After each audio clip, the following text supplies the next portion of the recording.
reveals on the screen. He may not have unmuted, but he's there. Okay. And Councilwoman Bettina. Here. Councilman Phillips. Here. Councilman Casella. Here. And Supervisor Thurston. Here. There. Everyone, please rise in your respective areas for the Pledge of Allegiance. Or what, if you're sitting for the flag, you raise. I pledge allegiance To the flag. Flag. of the United States of America and to the republic Do what you can. one nation, One nation. under God, Under God. indivisible, Indivisible. with liberty and justice for all. Thank you. Please be seated. Right, and the first item will be to adopt the agenda. I would like to just make one slight change. It's a deletion at this point in time, amending the agenda to remove Mike Sheehan from discussion. Mike's advised and apologized that he's out getting ready, for the storm, making sure the trucks are loaded. And since the storm's going to come around 4 o'clock or so, projected tomorrow morning, so he's not able to make it here, tonight. So that's the only change. And with that, do I have a motion to adopt the agenda? I'll make a motion to adopt the agenda. We have a second. Second. Okay, motion and second. All in favor? Aye. Any nays or abstentions? Seeing none, motion passed. The next item will be a motion to acknowledge, the minutes from the last meeting. Do I have a motion? Make a motion to accept the second. minutes. I'll second it. Okay, all in favor? Aye. Aye. Any nays or abstentions? Seeing none, the motion passed. I'd like to start with a few comments, and I first hope that all of our residents watching, certainly all of our members of the board and staff, have been able to remain safe and well throughout the two most recent snowstorms, with another one, it looks like, on the way tomorrow morning. So please be safe and remain well. I do want to recognize the excellent efforts of our highway superintendent, Mike Sheehan, and the Wappinger Highway team, especially for clearing and removing the 1 to 2 feet of snow that was falling every 2 or 3 inches an hour at one point in time, and drifting, for over 100 miles of roads of town, responsible streets, and roadways. Also, from my traveling around, I think a hats off to Peter Paggi, over in the village, for, that keeping their, roads clean in conjunction with ours. And so I thought it was a good, effort throughout the greater Wappinger community. I wanted to kind of re-emphasize a couple things relating to COVID, and I think I'm concerned, many people have raised concerns about some of the inconveniences, that have been caused by the town closing the public. And I think many people, myself included, our staff, our residents, have been very frustrated because COVID is still impacting our lives, and looks like it will have some time to yet to go, especially with the slow rollout of the vaccines. And we've been spending a lot of time trying to address our concerns of people and trying to help out where we can. But I know that residents are frustrated because they're not receiving the same level of personal interaction when conducting business at Town Hall. Staff are frustrated because the ways in which they conduct business have, quite honestly, changed, as they all have, for every one of us. Unfortunately, with the active spread that's still outside our doors, and we've been monitoring the numbers, but we still have ups and downs and significant changes in, the numbers. It's still incumbent on us, I think, to take whatever appropriate actions to protect not just our staff, but particularly our residents. Over the last few weeks, we have had several active cases that we quickly identified and quarantined, and took efforts to clean Town Hall. We shut it down for a couple of times. And I think we're also seeing other municipalities throughout the area having infection rates as well. We have taken a lot of effort, I think, to communicate our COVID related activities. Whether it's phone calls, we put it out on our town website, 2 cable channels, social media, YouTube, and Southern Dutchess News, and wherever else we can. We have limited resources in doing that. So I just want to repeat for our residents and our businesses that one, residents should be dropping off all materials, checks, other documents in 3 drop boxes. And anything that they have, it's of a paper nature, use the best efforts to drop them off. But if you have a requirement to meet someone face to face, and it is absolutely necessary to meet to review a matter, then you must make an appointment, and that appointment means that you must call the particular department that you have. The department needs to record on a sheet the appointments, and then it's given to our front desk. We have a full-time receptionist there that's handling these appointments.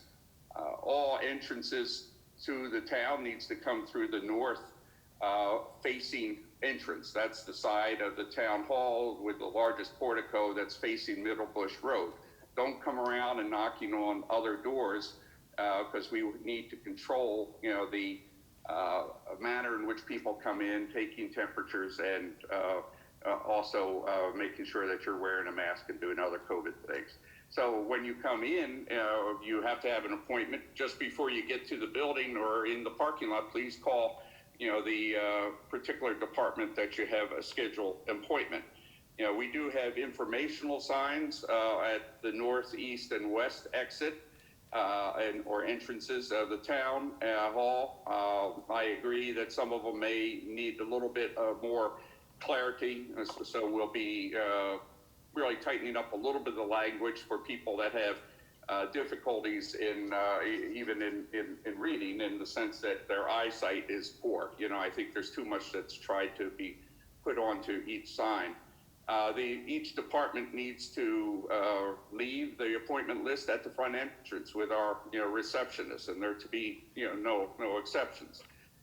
For those residents who are hard in hearing, eyesight impaired, please make an appointment. We have our staff there, and they're certainly available to meet with you and to talk with you in one way or the other. I think, and I haven't discussed this with the board, but we will discuss further that if we should see some significant ongoing declines, and particularly as vaccination rates improve, then I think the board will be more than happy to consider reopening to more than just by appointments. And I think probably a good point of time to check this will be in about 2 weeks time for us to determine whether or not the environment allows us to do it. We have constant contact, almost daily contact with the county government and all the key staff there. So we're keeping advised as things may arise. Comment about tonight's meeting. I think during the last few meetings of this year, as you've seen, the board and I have focused very much on capital expenditures and trying to maintain a better ability to manage those and to forecast them going forward. Tonight, we'll be commencing, I think, first of a number of discussions, relating to what I call a capital improvement plan. And that's going to address the needs of our building and grounds department, our overall infrastructure, the projects that have been assigned to our town engineers. Tonight, our financial services advisors, there's a Munistat Services, particularly Noah Nadelson and Joe Nocernio, are going to be presenting to us and recommending to the board a timeline toward developing the completed capital improvement plan. And we'll identify the projects. I think during Mr. Moot's presentation, he's put together a really impressive spreadsheet that addresses the town-wide types of activities. Steve Frazier has also put together and will be sharing with the board his spreadsheet for some projects that rise to the level of town-wide, but also some other items as well. In 2 weeks, at our next board meeting, the recreation director will be presenting to us her spreadsheet with well spelled out, I hope, activities and COVID and post-COVID for recreation department, and also activities, a spreadsheet with the who, what, when, I call it W3, with respect to the seniors and our senior programs. And so this, she's committed to me to provide to us by the next board meeting. So, we have a lot that we are doing. I think the board's been very proactive in this area, and we'll continue to see that, happening. So, I hope that everyone stays, safe, remains well. Also, there is Chinese New Year's coming up on the 12th. And then 2 days later, we have Valentine's Day. So I hope everyone has a really wonderful weekend and enjoys both the spirit and actual, perhaps don't overeat, but enjoys the eating that's associated with both of those. So until soon, please take care, and we'll move ahead to the rest of our agenda for this evening. But thank you very much. And thanks especially to our staff, for all that they've been doing in service to the town. So with that being said, our next item is the public hearing. This is in the matter of extension of the Wappinger Sewer District Extension number 8, SAS LLC. So we have 2 items. So I'd like to open the public hearing for the first item regarding the sewer district. Have we, Mr. Clerk, received any comments, written or by phone call, with respect to public? Then we'll have the motion and second to open it. No, I have not received anything with regards to the public hearing. One thing I'd like to add to your opening comments is that the recycle center has waived the need for the new permit until we're back in business, which should be with Saturday at least, because now we have a full staff of people back because the 3 of us were out. Right. And I can't speak for the handicap permits, which is an enormous impact, an enormous amount of traffic we get for that, believe it or not. I mean, I tried to explain that to you folks at my budget meeting, how much traffic we get. But handicap permits, recycle center permits are a big issue. I don't think people are giving out tickets for not having an updated handicap permit that has expired in the last few days. But I can't speak for the police whether they're going to give out tickets. But irrespective of that, the recycle center has waived the need for the new permits until we get back to business like we did last year. So have patience with us. We were all out, 2 deputies and myself, and we're doing the best we can. Now we're all back, so we'll try to handle as many people as we can. I'm glad you're back and well, so thank you. So do I have a motion for the first matter, which is with respect to the sewer district extension? Is there a motion? You want a motion? Yes. I'll move. Is there a second? Okay, all in favor?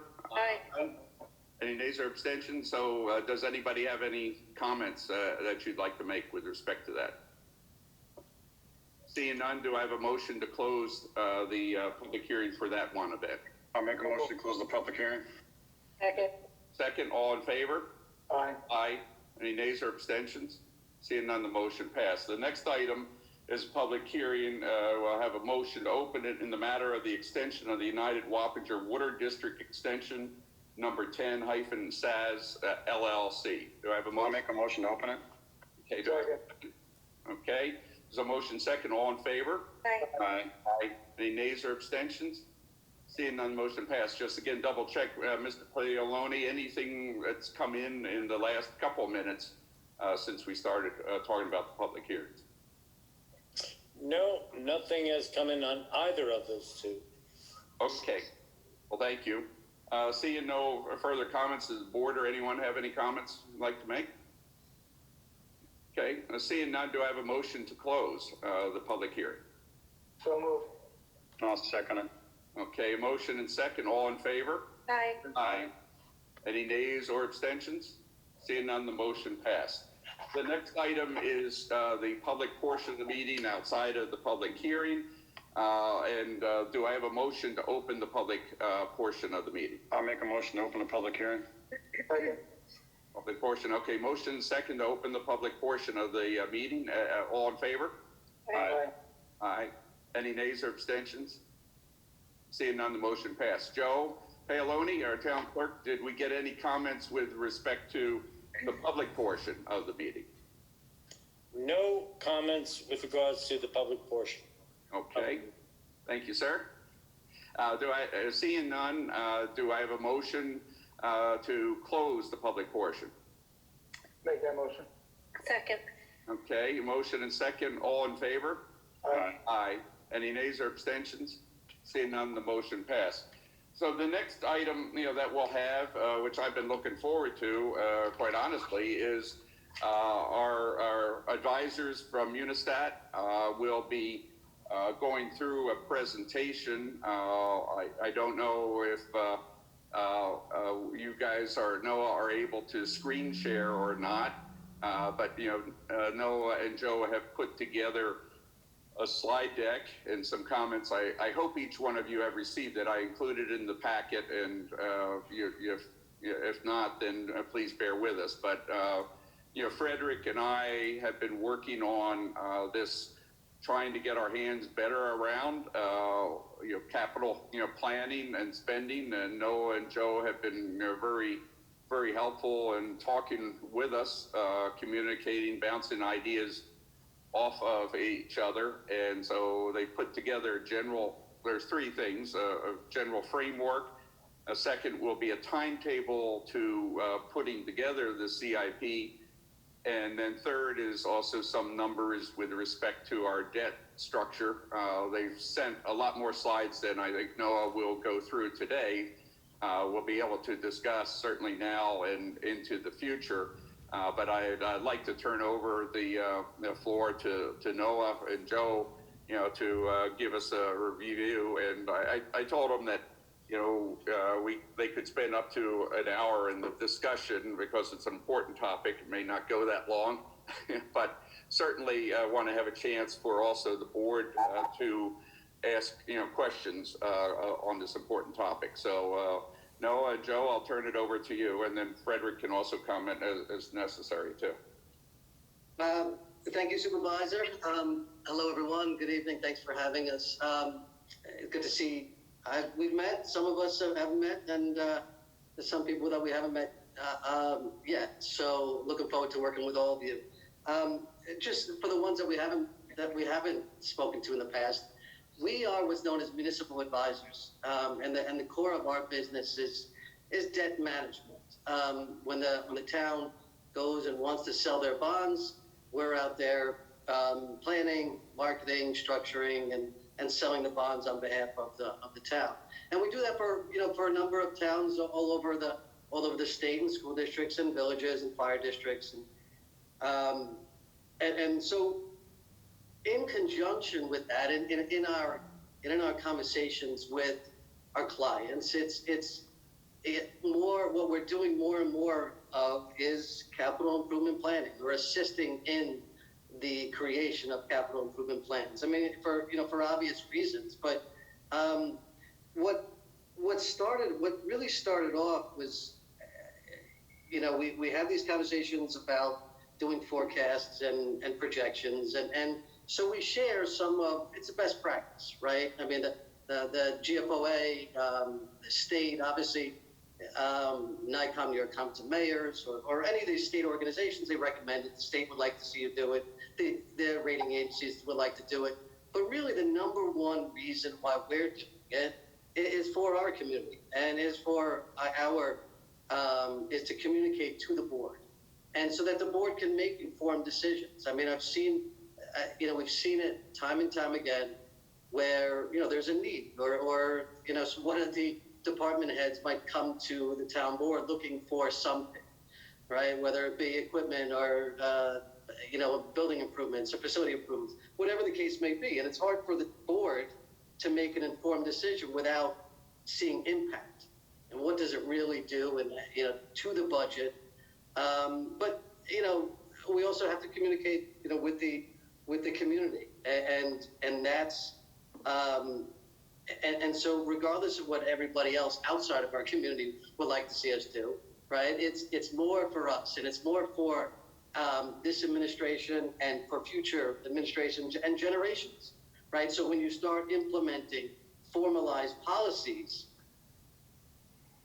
other, in the future, people can pick up where we left off. I mean, that's a lot of times what we don't see these happening is because of maybe a change in administration or, because, and there's nothing really, it's daunting and it's overwhelming. And so what we just decided to do is just volunteer our efforts and say, you know what, this is, where can we add value? And we like it. Listen, we've been getting to know the supervisor a lot better over the past, few weeks, and that's a good thing.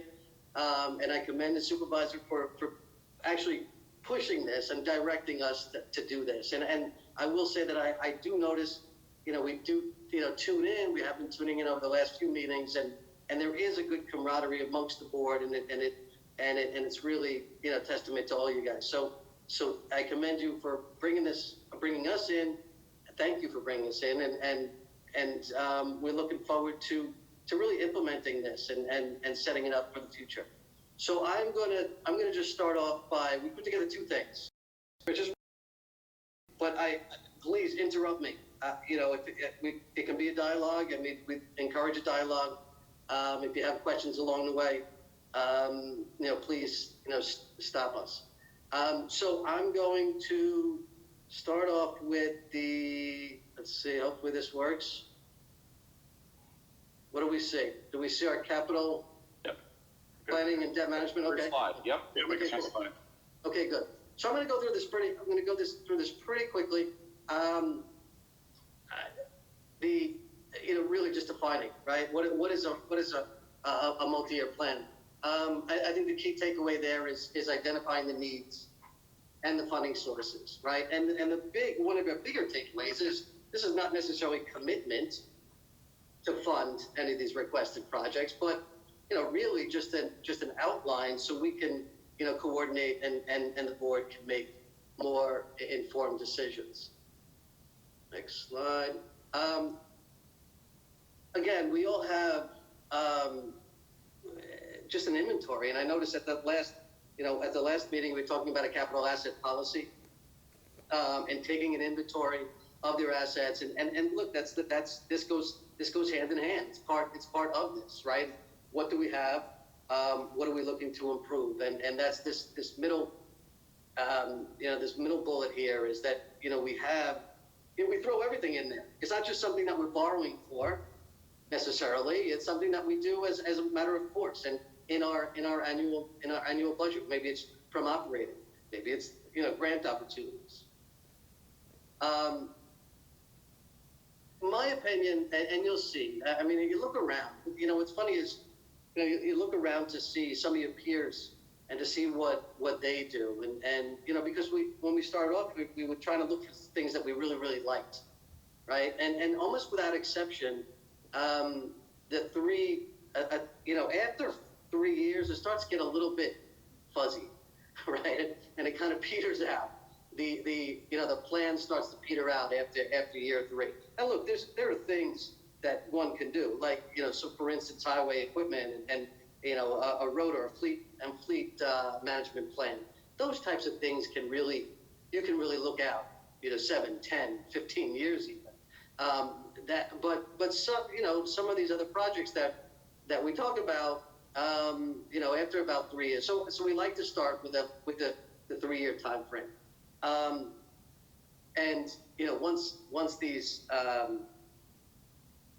once these are established, then we make a plan for execution. Okay, before I go there, so the next slides are really about the debt profile, like where we are now. And that's where we're starting. And remember, this is just an overview for tonight. People like to say, and it's really kind of difficult when you look at peers. But the next slide we put together, because people always ask, right? Oh, well, what about our peers? How do we compare versus the peers? And that's a really difficult thing to do. In that, the town of Wappinger has water and sewer, and you'll see what the makeup. And as you know, a lot of the debt comes from the water and sewer. But all towns are different. one of the things that you might not realize is that maybe they're about to embark on an enormous project, or maybe they're neglecting their infrastructure for a long time, or maybe there's just not a heck of a lot going on, right, in these towns. So if you want further information on this type of thing, or like if you have something specific, do you know specifically, or if you compare yourself specifically to another town, then be more than happy to. But let's just, so what we did is we took all the Dutchess County towns, okay? And this is as of 19, by the way, and year ending 19, because this is information that we get off the state controller's website. And so this is where you are. Now, a couple of the things here, the debt per capita, there's a key market metrics, and over time we'll help the town identify or understand the market metrics, what investors look at, what the rating agencies look at, what the state looks at in terms of on a debt per capita basis, or the amount of debt, or what's perceived to be an appropriate amount of debt. Just to give you an idea, and I will say that in the county, that it has, and you can look this up on the state's website. I mean, the county itself and all the towns within the county ranks very well amongst its peers. In other words, not a heck of a lot of debt versus its peers. Just to give you an idea, estimated debt per capita on average is between $2,000 and $4,000, and you're not even $1,000. Percentage of full value, so that's debt as a percentage of the market value of the town. So, for example, S&P, the rating agency, likes to see percentage of full value less than 3%. Less than 3% would be considered strong.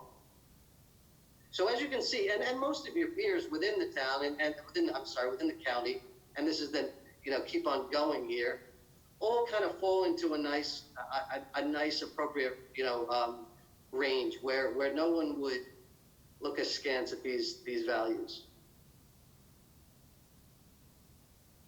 Next. So this is the trend. This has been the trend of the towns. This is principal only over the past 10 years. And again, one of my big takeaways after doing this, and I think you'll see the same. I mean, there's a real level of stability within the town. These numbers, sure, you go on and take a little bit of debt on there. You do some improvements, HVAC, for instance, improvements at town hall, or some of the things, the EMS building, some of the things that you have. Of course, you're going to take on a little bit, but then, so the trend has been good and stable. This is nice. You got to always, every time you do a presentation, you have to put a chart in there. So that's the obligatory chart, and the pie chart as well. So this is the makeup. This is the makeup of the town's debt. About $4.5 million from the general fund, 9.7 from water, highway 6.8, and nicely evenly distributed, amongst the major funds. These are the debt service requirements. Okay, so this is the total principal amount that's outstanding. Well, the annual debt service that's over here, 3.2, and that's in 2020. 2021 also stable, and I think that most of you are aware is that there is some debt falling off, and all the more reason to make the appropriate decisions, right now. I think that some of you might remember when, number of years ago, and I think people were waiting for this kind of, time. But a number of years ago, the town had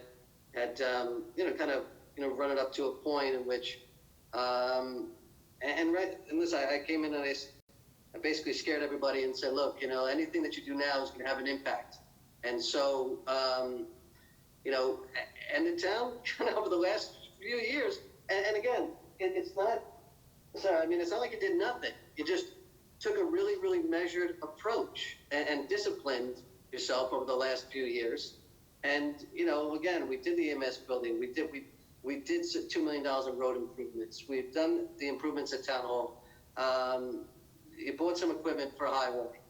Toll trees, we borrowed a little money there. So we've been doing things, and the town has been doing things, but again, on a more measured approach. And now there's an opportunity here, but again, we need a plan going forward of how we're going to address this. This is another metric. One of the key things that again, the rating agencies, the market, the investors look at is they like to see at least 65% of your debt being amortized within the first 10 years. So the town is pushing 75%.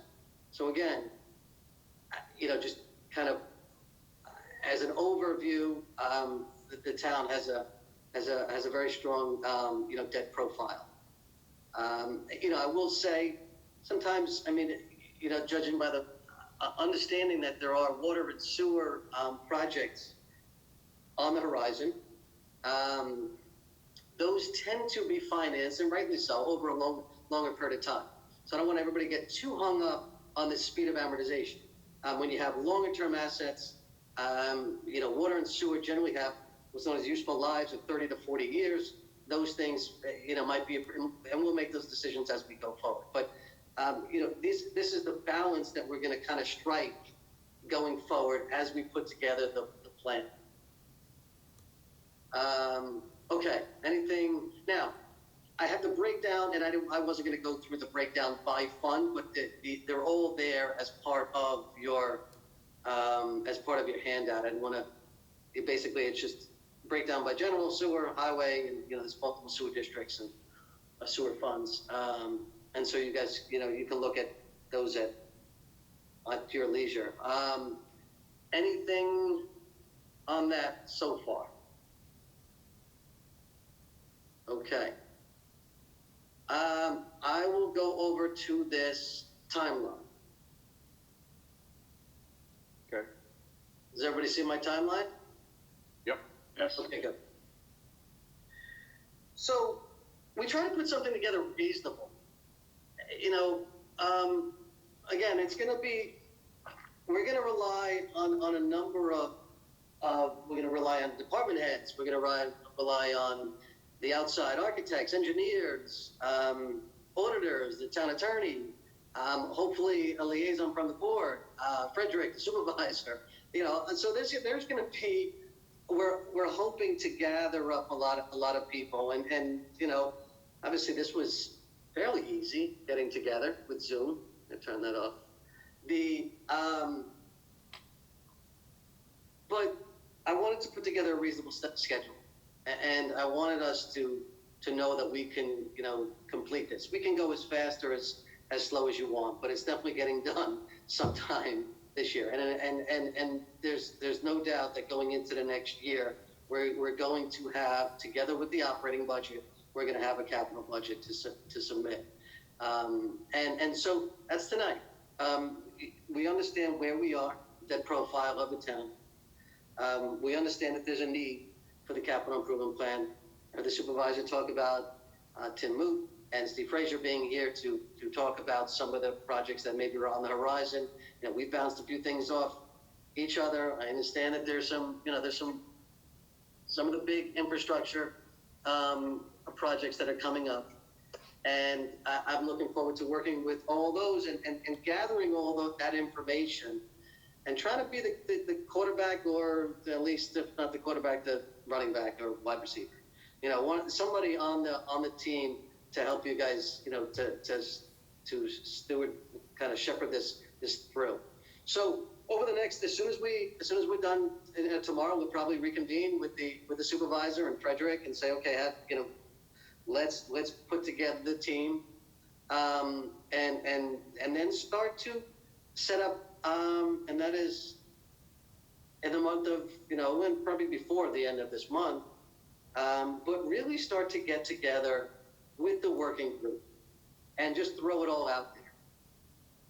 Put project descriptions, any of these, proposed projects, replacement schedules as it relates to, fleet replacement, construction cash flows. So in other words, how much money do we need and when do we need it? And how long are these projects going to take for us to complete? I would imagine each one of these projects, there's some priority going to be established right away. That goes without saying. And then it's a matter of, identifying sources of funds to the extent that there are grants available, to the extent that there is, operating funds, just whether it's budgetary appropriations, But really just kind of throwing it all out there. And then coming right back to the board and saying, this is what we found, and this is what's all out there. Don't be alarmed, everybody, it's just, these are the projects that are out there, now it's time for it. And at that time, I don't even anticipate, too much push and pull, but a description of what's going on, of what's going on, and really, if nothing else, just a list, who, what, when, and why. And then that's really where now for the most part, this is going to be on the town, and it's up to, sometimes it's just the little push, and that's what we're here for. But the bulk of what we're going to then therefore do is to be doing, the financial forecasts and the impact schedules. Taking that existing debt profile, take it by fund, which is super, super important.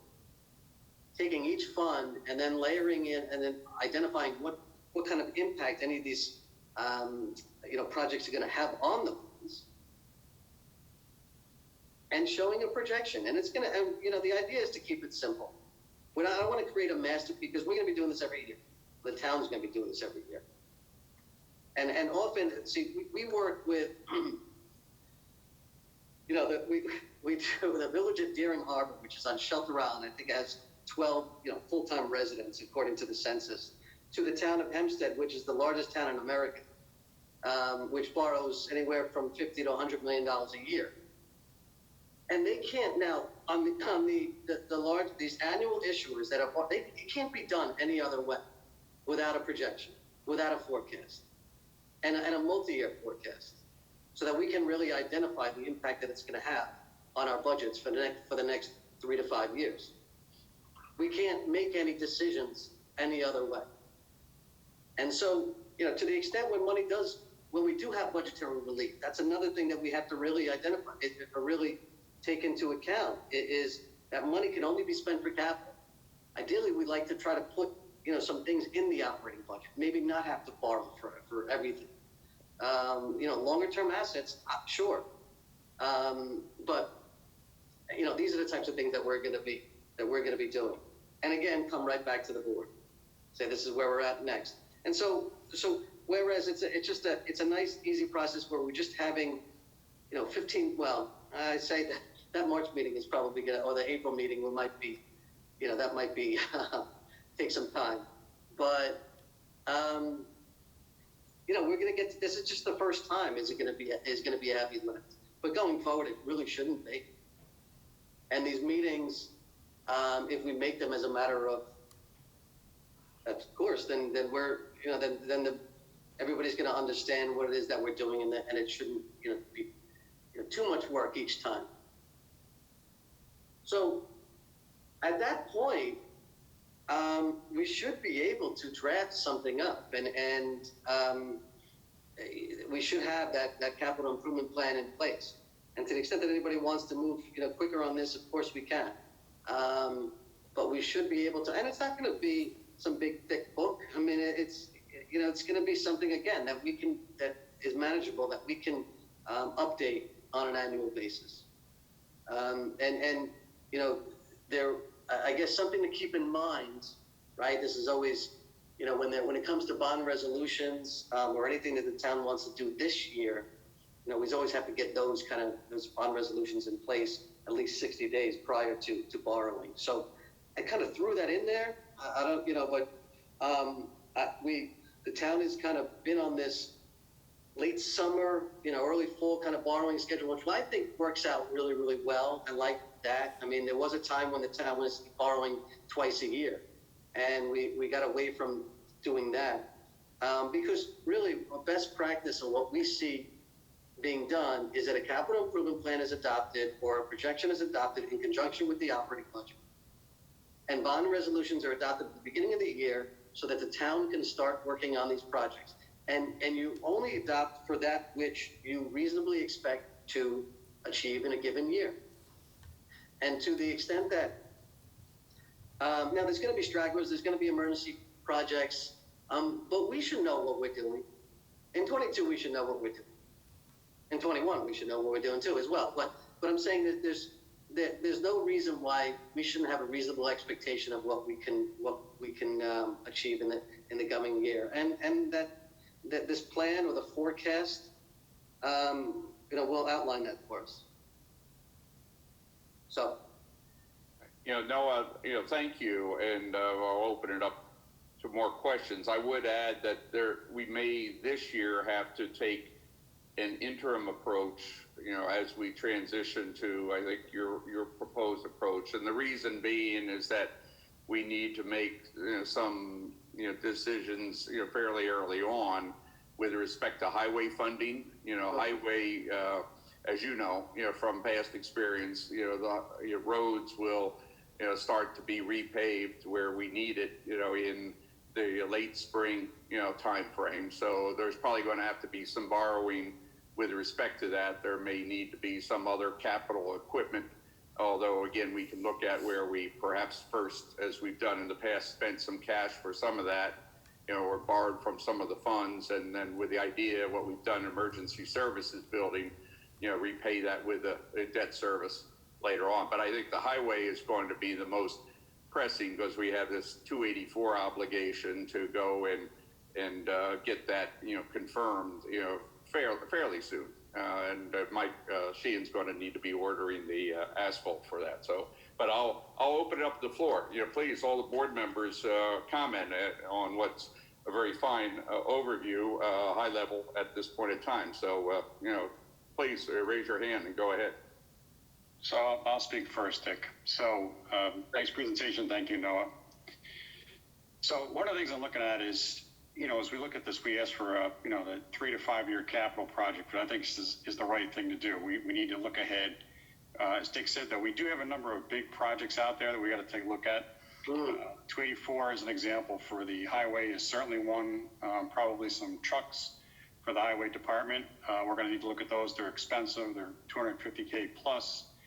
And if you look at some of the other things we need to do, we have some of the sewer systems we need to update as we look down the road. Wildwood in particular, that's something we're going to have to bond, so that's pretty significant. yes. So I like the idea of putting all of the, I'll call it objectives out there, take a look at them, prioritize them, see what we can fit within the budget.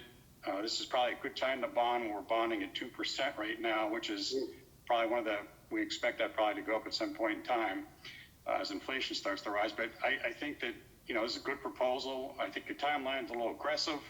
Trying to get it out as soon as you are in February. But, again, we want to see how things are going to achieve. I don't want to rush through this for the sake of rushing through it. I want to make sure that financially we're set. I think we're in a pretty good position right now to be able to do things. But, again, I want to move in a smart, prudent way here going forward financially. I don't want to put us at risk. When there are things that need to be done, certainly need to be done.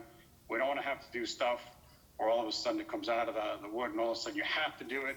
I want to be more proactive versus reactive, which I think is what you're looking to do here. So I certainly support the ideas you brought forward here.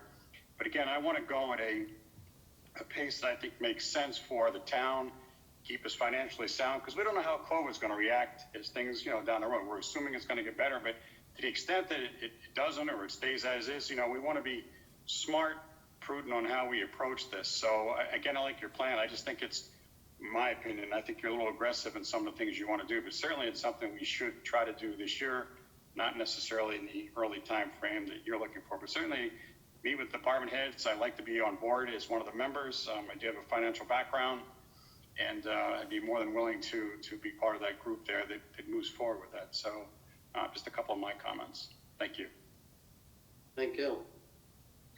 Yeah, I think I agree. I agree with you, and it's we are. This was, like I said, just the overview, and I'd like to, there was nothing meaningful done.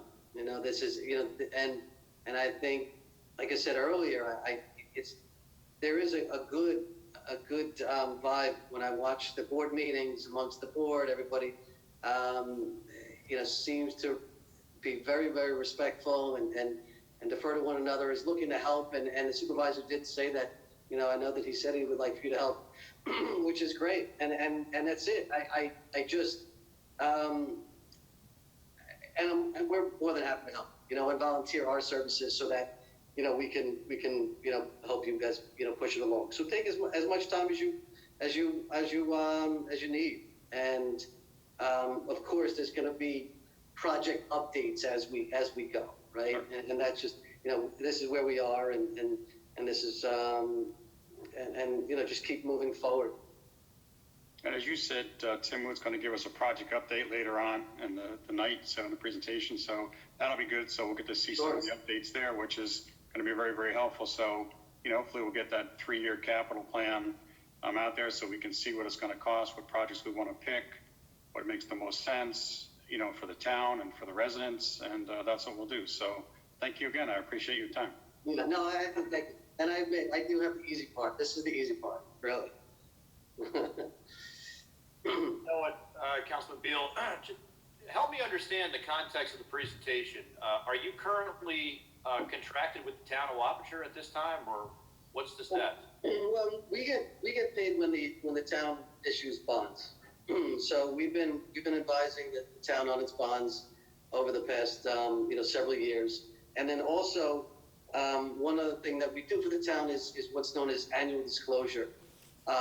We file, it's an SEC rule, so every SEC rule 15C212. So after, once any municipality that has bonds outstanding is required to file an update to its financial information with the Securities and Exchange Commission. So that's another thing that we do. But other than that, no, it's just, so yes, in effect, we are contracted, but, to really just issue bonds. This is just kind of, offering our assistance and helping that, trying to add some value. So where does Doug Goodfriend fall into this whole So, thing? right. So Doug Goodfriend is bond counsel, and he's the one that drafts the resolution. So 2 parties in a bond offering, and that's the financial guys, that's us, and then bond counsel, that's Doug Goodfriend, who we handle all the financial aspects, and he makes sure that you're doing everything right. So we work closely with Douglas every time the town goes out to the market. So we work on all the offering documents. Yes. Bill, as a follow-up to that, Doug also basically certifies that the steps that the town took were appropriate, and the purchasers of the bond will rely on that statement. So, that's basically what Doug is doing, on his end. He prepares the documents and in essence is certifying to, the prospective purchasers in the municipal finance world that the town complied with the steps required by law, and that, the bonds are enforceable. So effectively, Noah, what you do is help place the debt, right, at the best rates, the best terms that you can get for the town. Yes. Yeah. So we put together, and again, we quarterback that transaction, and again, we work with Douglas, and like when you adopt the bond resolutions, Douglas is the one drafting, and then we do the planning, put together the offering documents. The sale of bonds is done on what's known as a public sale or competitive public sale, and that gets mailed out to the street, if you will, and it gets posted on our website, and we handle the sale, for the bonds for the town and the bands. And also the other thing that you do, Noah, is when we are going through reviews by rating agencies, you also help prepare us and walk us through those series of interviews and discussions with the rating agency. Right.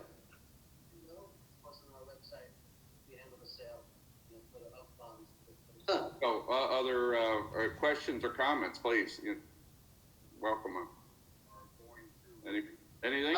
Just Noah, one I saw on your schedule there discussion regarding capital reserves. For the capital projects, can you just give the board just kind of a little thumbnail on what your thoughts, and more importantly, what the rating agency's thoughts are regarding capital reserves? There's a kind of a thought where some municipalities don't want to tie up their funds in capital reserves because they would rather leave it in unrestricted fund balance to give them more flexibility. So if you could just, talk about how the rating agencies and prospective bond buyers treat capital reserve funds. Yeah, and Jim, you see, you're also in that box, right? And then so it's and that's why we wanted to have conversations with you as well as maybe appropriate uses and classifications and charging funds. Capital reserves should probably be in quotes there, right? I don't necessarily mean to tie up the capital reserves. However, as we saw that there's some debt falling off in the next few years. I mean, so what's the appropriate use of that relief, if you will? We'd like to. It's been being used to pay debt service.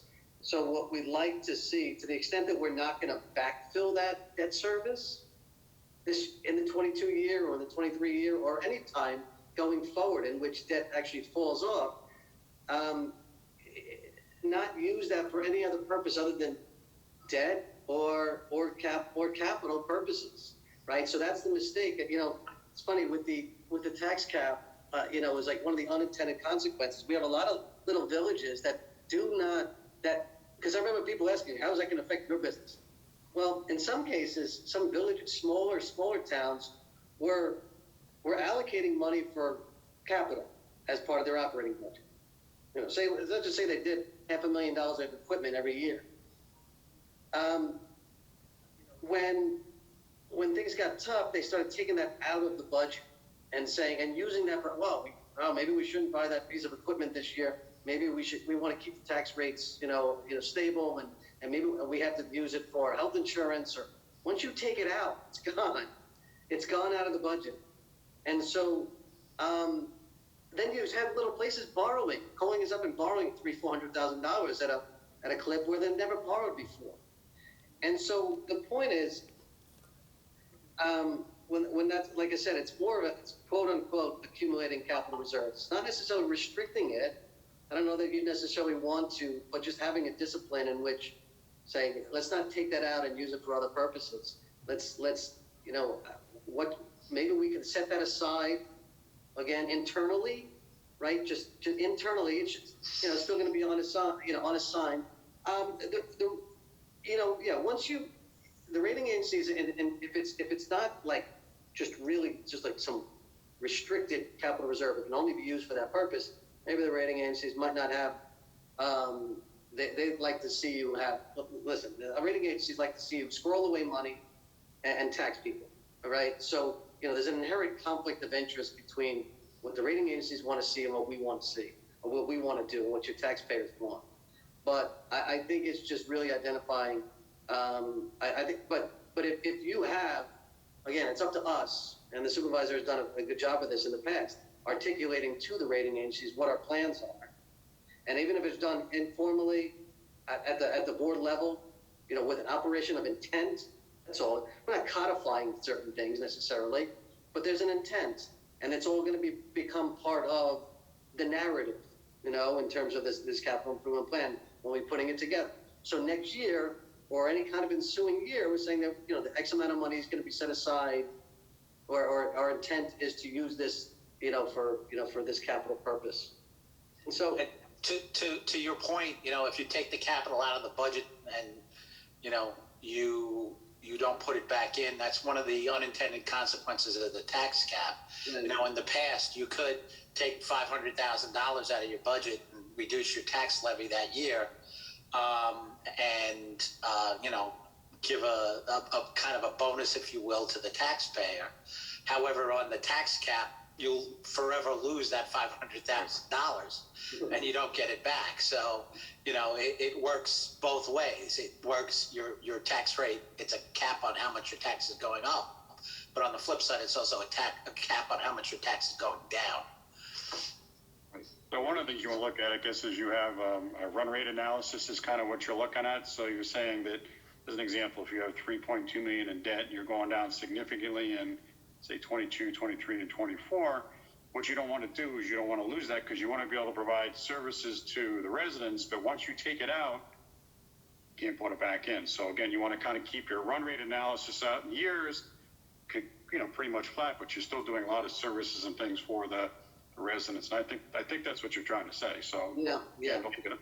Yeah, no, exactly. And I don't want to take it. Just, the town isn't. I mean, just look across all the funds. The town is in really great financial shape, right? So, Yeah.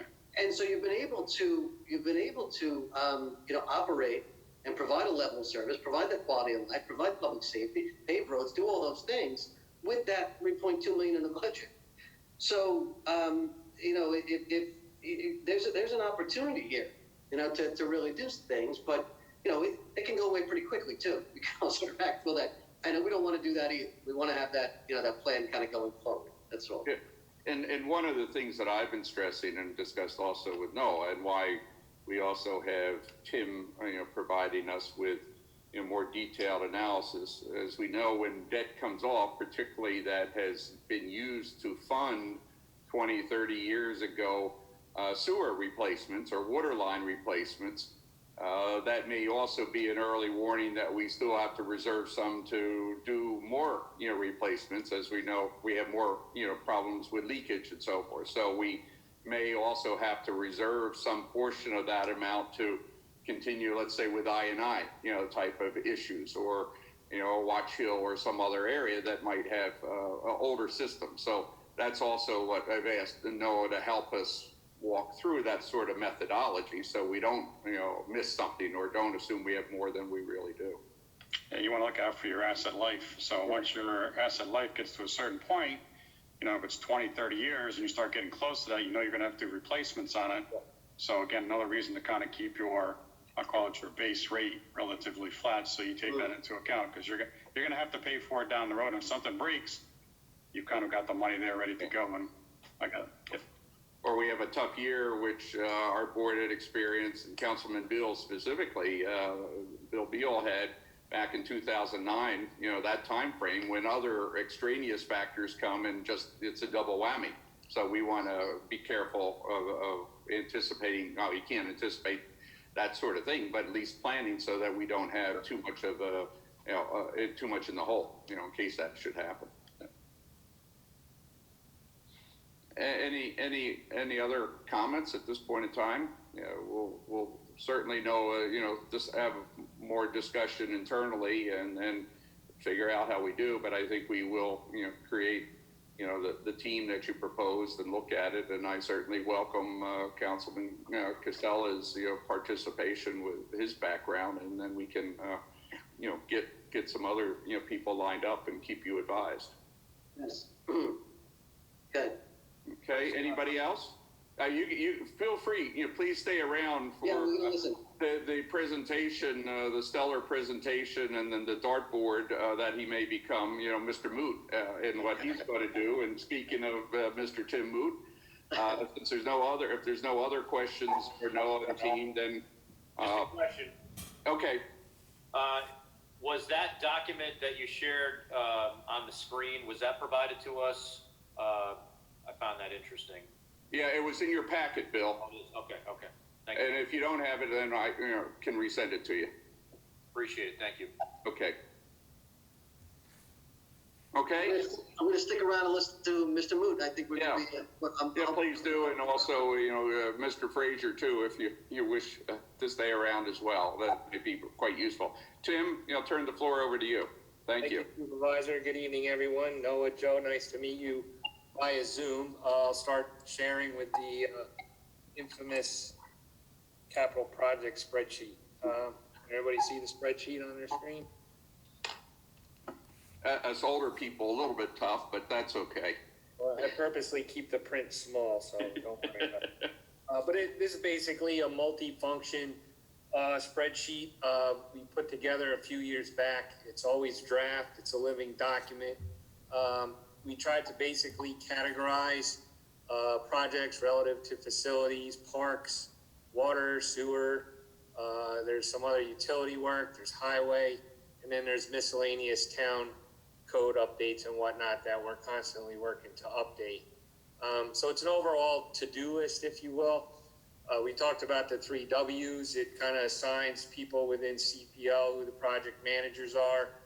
We work closely with Jim Horan and people like Mike Sheehan and Steve Frazier and other departments to make sure the items are addressed. And then we just basically keep a running description. We have, the big thing is a budget. A lot of these are preliminary numbers. They get to be more resolute once we have a project. Say if we have applied for grant funding, we try to indicate basically the grant program, if it's awarded, and the award amount. And so basically it's kind of being updated pretty much monthly. Some of the scopes change significantly depending on the project, whereas some other ones are more critical and basically stable. I won't go through all of them today, but I think relative to Noah's comments, some of the bigger ones are the water and the sewer projects. First, if we look back at 2020, the town did make some significant achievements by bolstering both the Hilltop well field as well as Meadowwood. So there were some significant improvements in their water infrastructure. There's been several playground upgrades through a few of the parks across town. And that's on top of, maintaining roads and whatnot through basic, typical annual road repairs. Some of the big items out there right now under the water, it's kind of a wish list thing, but it's really a viability for commercial and residential expansion through the town. And, on our big number one priority wish list item would be to extend water and sewer down Route 9. It comes with a significant price tag. A lot of that, there's hope for developer contributions as well as applying for state grants. One of the big priorities, though, is the Woodhill and Village Water Interconnect. It's a $2.6 million project. We've updated the board over the past, say, 8 months where they were awarded a $1 million grant through EFC. So those are kind of projects that we don't want to see die on the vine, especially when there's grant funding available. Let's see, giving you, so Hilltop Wells, we talked about that. That's going to be completed here by the end of March. Another big thing on the sewer projects are the Wildwood wastewater treatment plant, basically taking that offline and sending the effluent to Tri-Municipal. That's another, say, $5.5 million project where we have roughly 2.4 in state grants. We're actively designing that and recently just finalized some of the bonding paper. I think Jim was working with Doug on that. But there's some other priorities that aren't elaborate and visually impressive, but the Midpoint Park wastewater treatment plant is under a notice of violation right now. The DEC is encouraging the town to make motions toward getting that plant either upgraded or offline. We're currently applying for engineering planning grants for that, but that's something, probably in the 3 to 5 year time frame that, a significant project is going to have to be performed to remedy that situation. Let's see. Tonight, because the list is so lengthy, I don't get into a lot of detail on every one of these line items, but tonight I'll show you another concept we did for Old Troy Road improvements. I'll take some time on that one, and then we're also looking at town hall parking upgrades. A lot of that's relative to this integrated with the security and the operation of the internal components of town hall, as well as offering additional parking.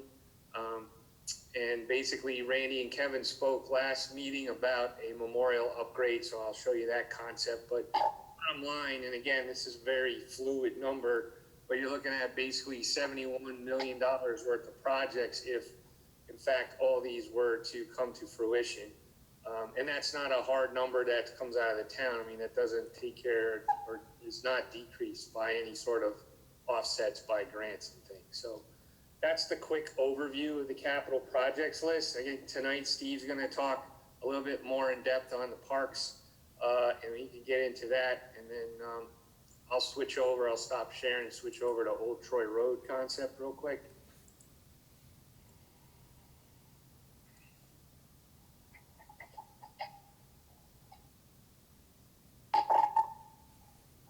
They're big drawings, so it takes a minute to load.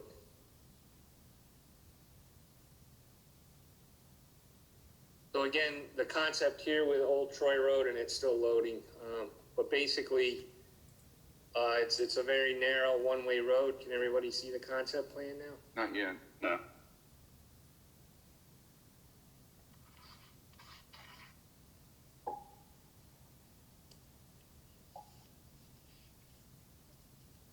There you go. There you go. All right. So basically, Old Troy Road is a one-way road. It's quite narrow and winding with some steep ravines on the downslope side. And, you know, the initial design scope was to try to incorporate this, I think, Dick, right within the Greenway trails. Yeah, the Greenway Trail does go along there, so how to make that trail more safe and accessible was the idea.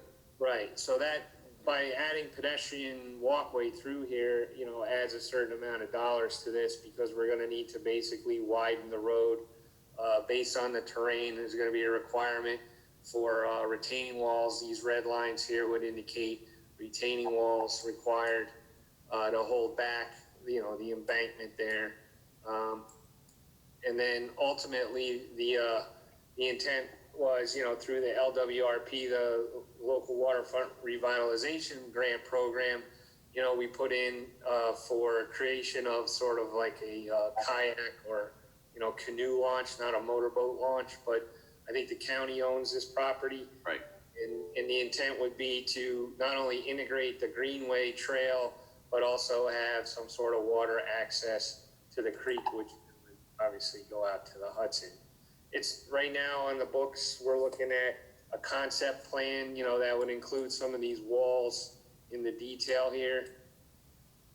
It would create a wider pedestrian with guide rail. There's drainage improvements required. So you're looking at roughly a $1.1 million project if all the improvements were. Tim, why don't you comment about the road bed from your observations? You and Mike Sheehan walked there, and also the side that's facing the river, you know, because there are issues with respect to both. So Mike and I met a couple weeks ago, and we did walk the entire road. It would appear that this first section to about this point here had been resurfaced at some point. There is some newer drainage a little bit uphill of there, like smaller culverts and driveway culverts.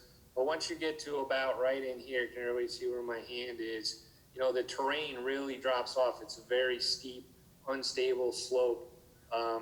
There is some drainage improvements required here. There's like the outfall from this pond kind of comes out and goes. Which I had made, you know, a few years ago. Well, you should have kept going, right? Go across Yeah, right. the river. Didn't have. No, I'm kidding. But so, I mean, there's some drainage. There's some retaining walls along here for slope stabilization just to the road itself. Mike pointed out where he did do some repairs. And then you can't really tell with this blurry, I guess you sort of can, but there is a house here, Right. and a driveway.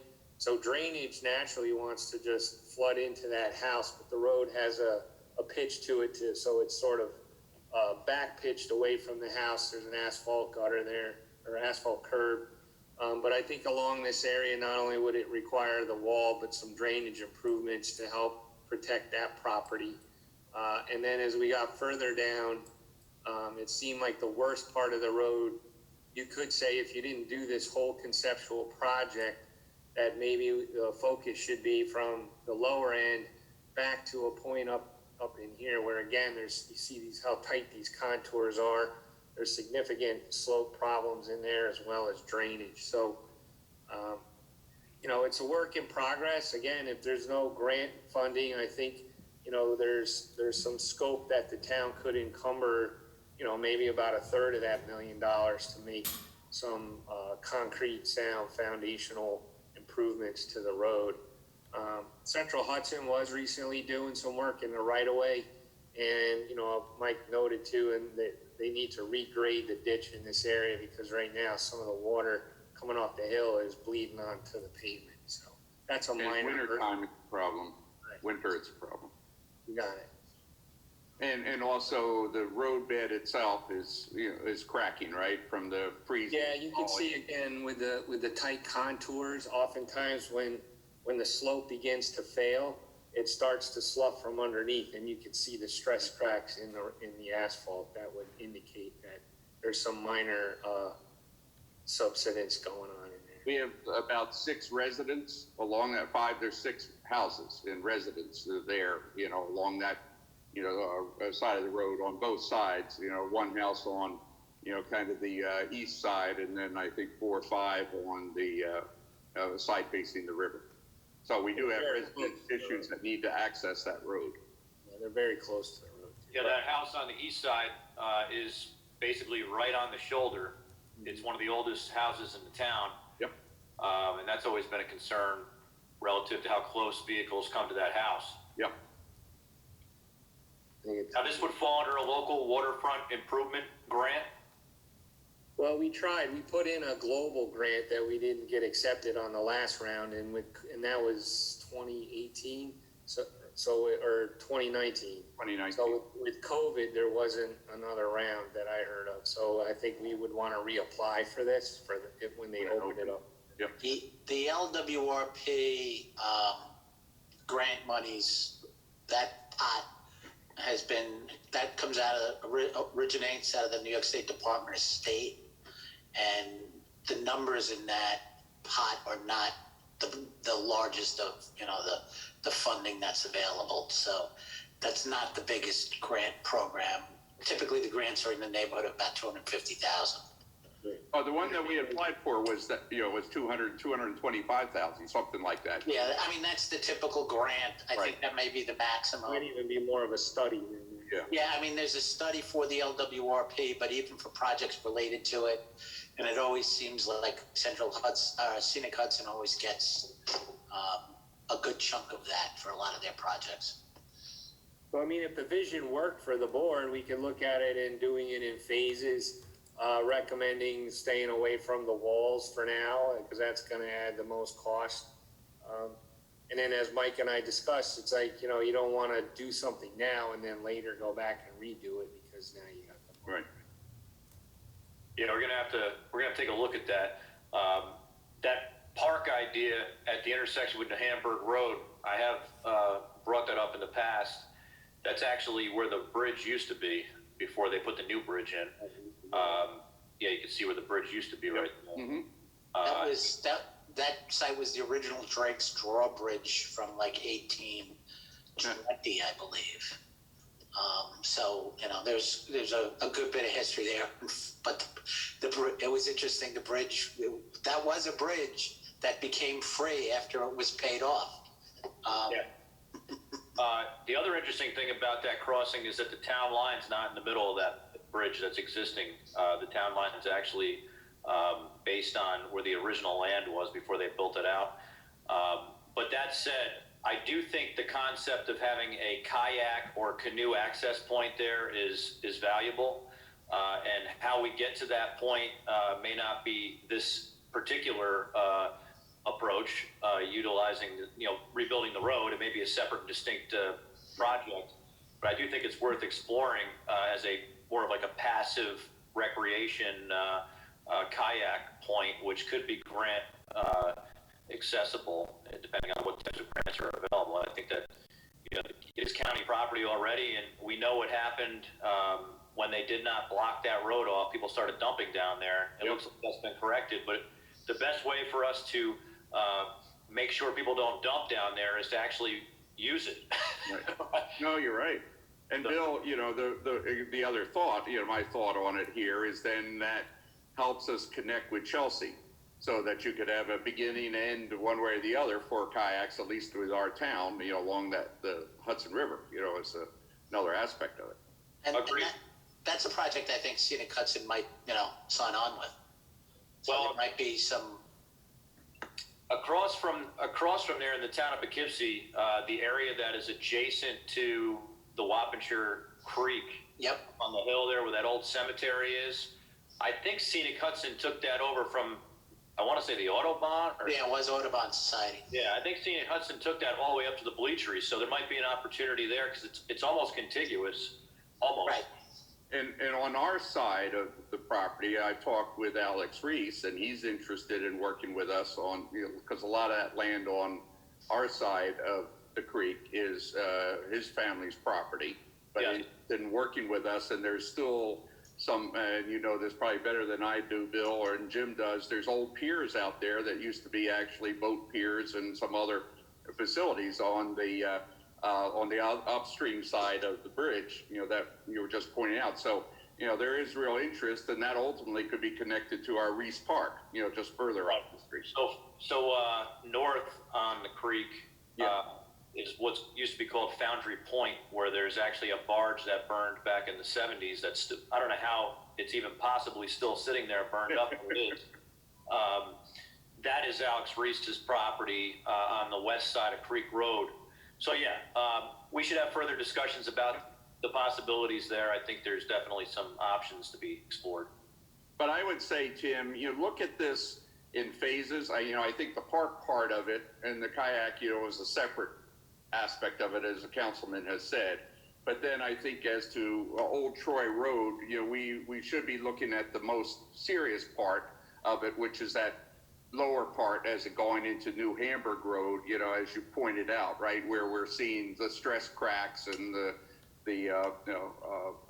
walls, and you look at the steepest grades, that is more significant, and then explore different sources for grant funding, as well. But I would say look at that as your priority. That's probably phase one, and then going up the road a little bit more, as second phase, and then where it was previously paid, which is really the straightaway, that goes down between my former property and Craig O'Donnell's property, right? That straightaway there, I think that's still in relatively good shape. It is. I recall.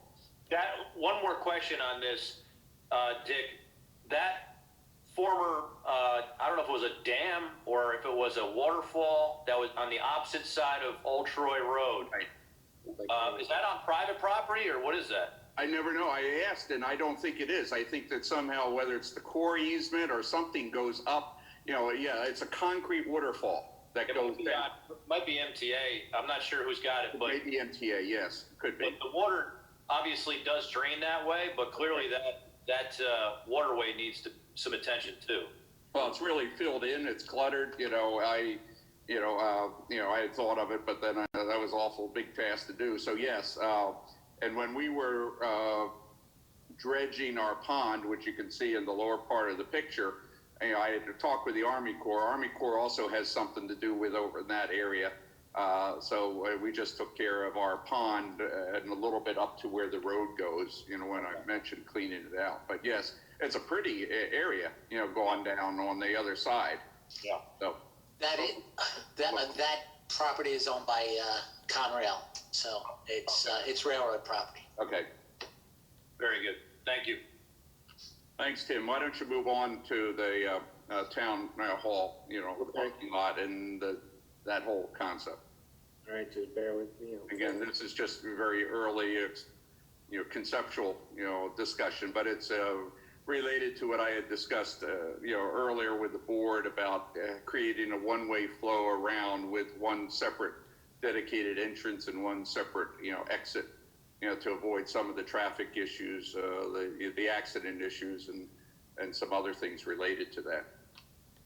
Very early conceptual, discussion, but it's what I had discussed, earlier with. Yeah, here we go.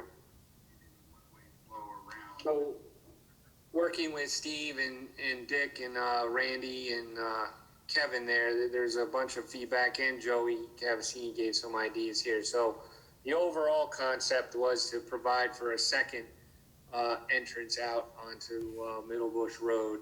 And the intent would be is to sort of create one sort of flow of traffic around the site. As we talked, they're going to remanage access to Town Hall. And, the main egress through the front entrance, there's no parking out front. So the big add would be to allow for parking, including ADA there. And then, basically reconfigure some of the parking around and then add the connector road to the ESB site next door. And then another element would be to sort of improve this whole memorial area. I have a different, sorry to bounce around, but I have a blow up of this if you want to see it. But last time Kevin and Randy talked about, you know, having a series of planting a tree and maybe a flag, you know, for a purpose for each, you know, it was, what was it, 9/11? And MIA. COVID, MIA. COVID, yeah.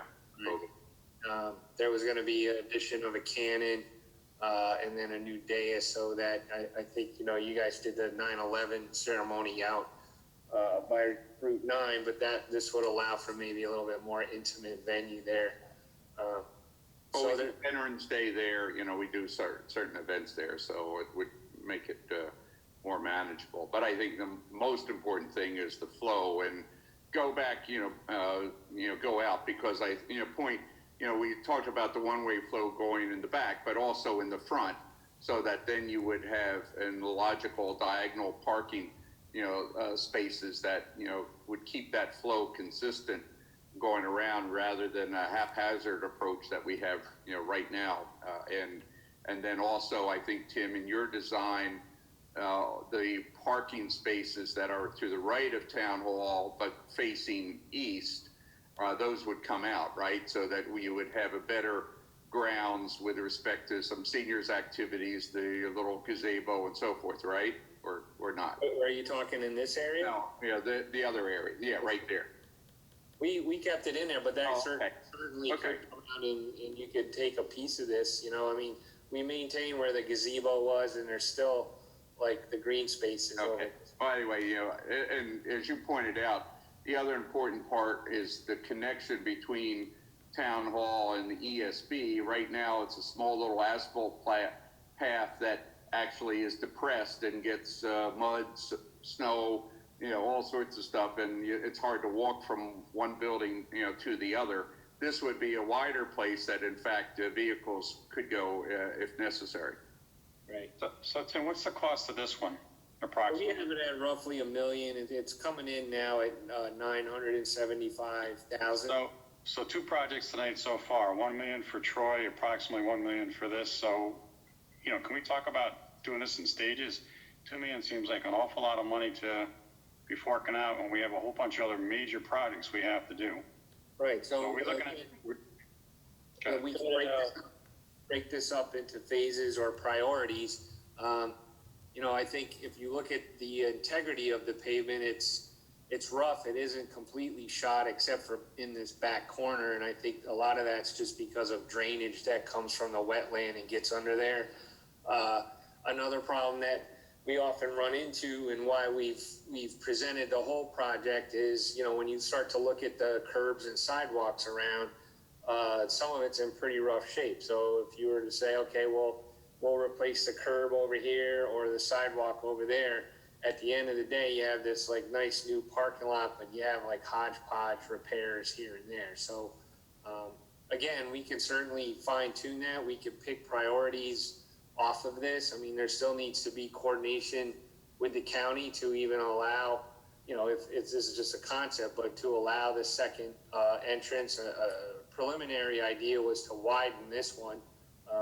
But, again, there's certain things that collectively, if the board agreed on, we can focus on instead of doing everything. But I think the biggest need is the paving.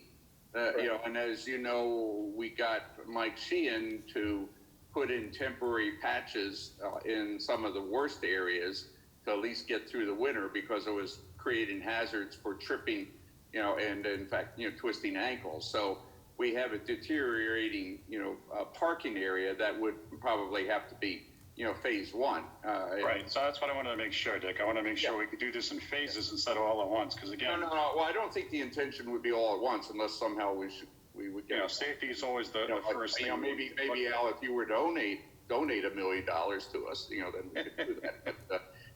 But I think the idea is to try to at least get the board the conceptualization as we refined it for these two, and then go back and look at possible different phases, for these things. Agree. one thing we were talking about was, and Jim, I think, needs to weigh in on it, but is there a way to create this as a new town road and the CHIPS money apply or whatever, if we add some connectivity, say, through the sites and then back around off through the ESB, is there a way to call that like one town way or what have you? I don't know. So we can get even highway funds.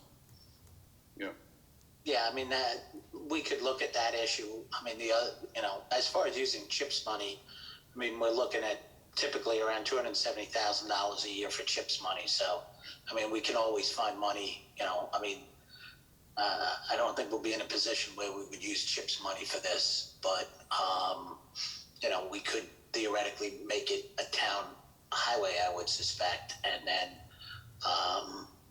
use DB money as opposed to a fund. No, it's a good idea. That's getting creative, and I think that's what we need to do here. that's what we've been looking at. Yep. Yep. And So again, wouldn't it have to meet highway specs, Jim? Well, we could draft the highway spec for it. Yeah, then you're gonna lose half the parking spaces. Well, so, I mean, it's not, we got one, you could craft a highway specification for, this scenario. But, and then, the only thing that concerns me as far as, typically I think the busiest parking load is when court is in session. So the only thing that I see, and I think it makes sense to have, one entrance that's controlled, that's for security for the court, security for, town hall employees. I think that is a good idea. The only thing is that on this particular layout, I would think the average person is going to come in, make the right, go in front of the portal in town hall, and if all those spots are filled, in order to get to the back of the building, they'd have to go back out right onto Middle Bush and then come back in again. So that's the only, as far as the circulation pattern I see, it is a bit of an issue because, the way the circulation currently works, people will drive by the front of the building and go around the back, and, park as they find a spot. So that's the only thing that, I think is, and that's the way, it always works. So that would be the only thing that I see would be an issue right now.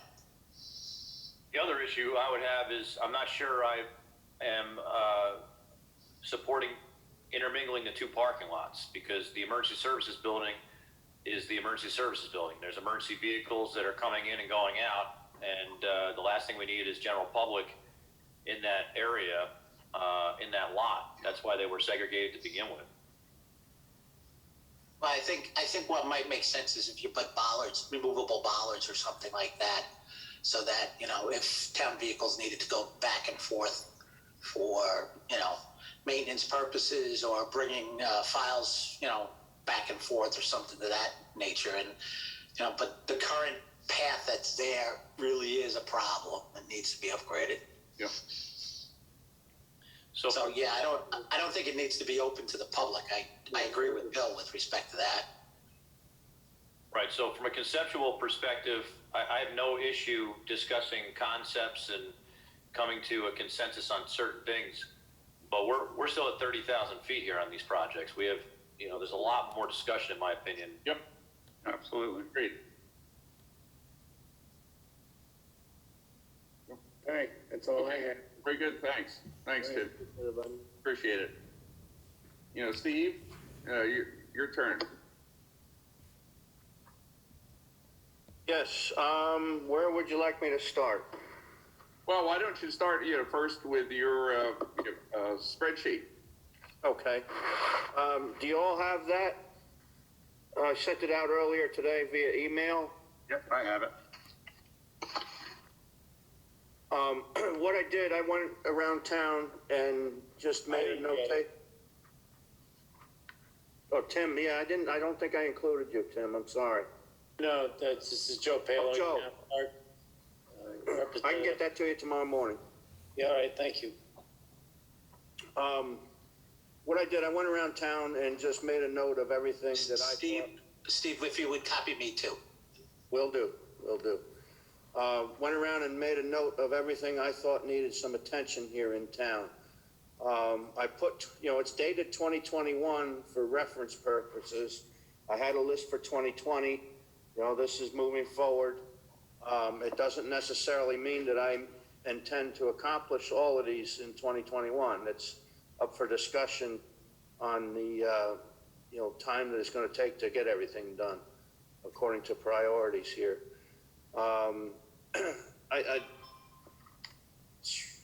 You know, I broke it down into the parks, you know, and what I feel is a high priority versus a future planning priority. Some of these I was able to take care of since I started this earlier in the year. We had some decent weather before the storm and got a couple of them done. But I think probably the largest maintenance concern that I have is the carriage house roof down at Carnwath. That's leaking, and I think that would have the greatest impact to have that repaired on keeping further deterioration of the building from occurring. And then from a safety standpoint, I believe that top priority is at Town Hall installing the emergency exits for the offices and the traffic pattern that we just reviewed. And then cosmetically, I think the highest priority would be replacing the floor at Town Hall.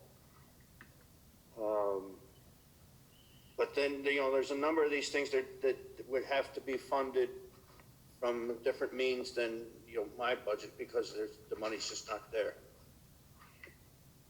I don't know if you want me to go down these item by item, or you know, if you have questions on particular ones that you see there. Do you have an estimate on the roof at the carriage house, Steve? I haven't gotten to that point yet. You know, before we went crazy with that, I wanted to see if we had interest in going that direction.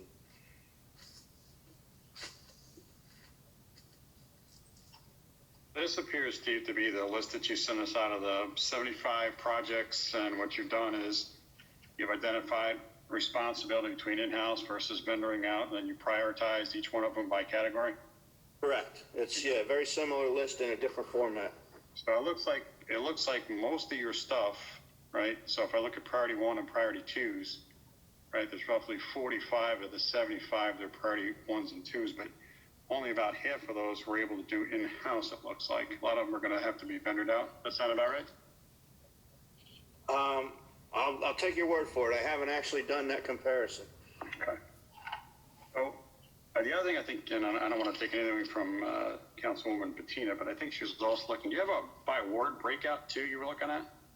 I didn't get to that yet. Okay, no problem. Supervisor, your mic is muted. No, we didn't do that because you had the word list. You know, this is, you know. Yeah, no, this is good. Look, great start. To see it. And you were also saying a lot of this stuff here, like Anitis, you have dates on here. A lot of this stuff you were able to prioritize. And again, I understand your opening comment that you may not be able to get all done in 2021, which is a pretty big load to do your 75 projects. But certainly do appreciate you putting this together, because this is helpful to see, you know, when the project would be completed, and also whether we could do it, you know, internally, or we had to vendor it out. Now, you don't have a cost for any of these things, like if we had to vendor stuff out, so we have an idea as we, you know, plan on, you know, projects we may want to do where you do stuff internally versus, you know, if we had to go to a contractor to do the work. I haven't done that. That Okay. would take a considerable amount of time to. No, I figured it would. I can get it for you for a future meeting. Okay. It'd probably be better if we focused on a few projects rather than the whole list. Okay. You know, if you had something you wanted to send me a note that you were particularly interested in, I could work on that. Well, what I suggest is that, you know, we all take a chance, you know, and look at this, you know, over the next week, two, you know, and study it. Or certainly any board member can shoot shoot you an email, Steve, and then we can, have some further discussion, I think, at the next meeting. But in between, others can say, here's what they'd like to see at the next meeting, because it is a major list. Right, it is a major list, it's a work in progress, and again, these, the time estimates are ideal conditions. From day to day, I don't know what's gonna come in on the phone as being an emergency condition. Our work is a lot of times weather-based, and, if the weather doesn't cooperate, that's gonna create delays as well. So, the intention is to get as many of these done as we can. But the conditions, the real life conditions are gonna dictate what does and doesn't occur.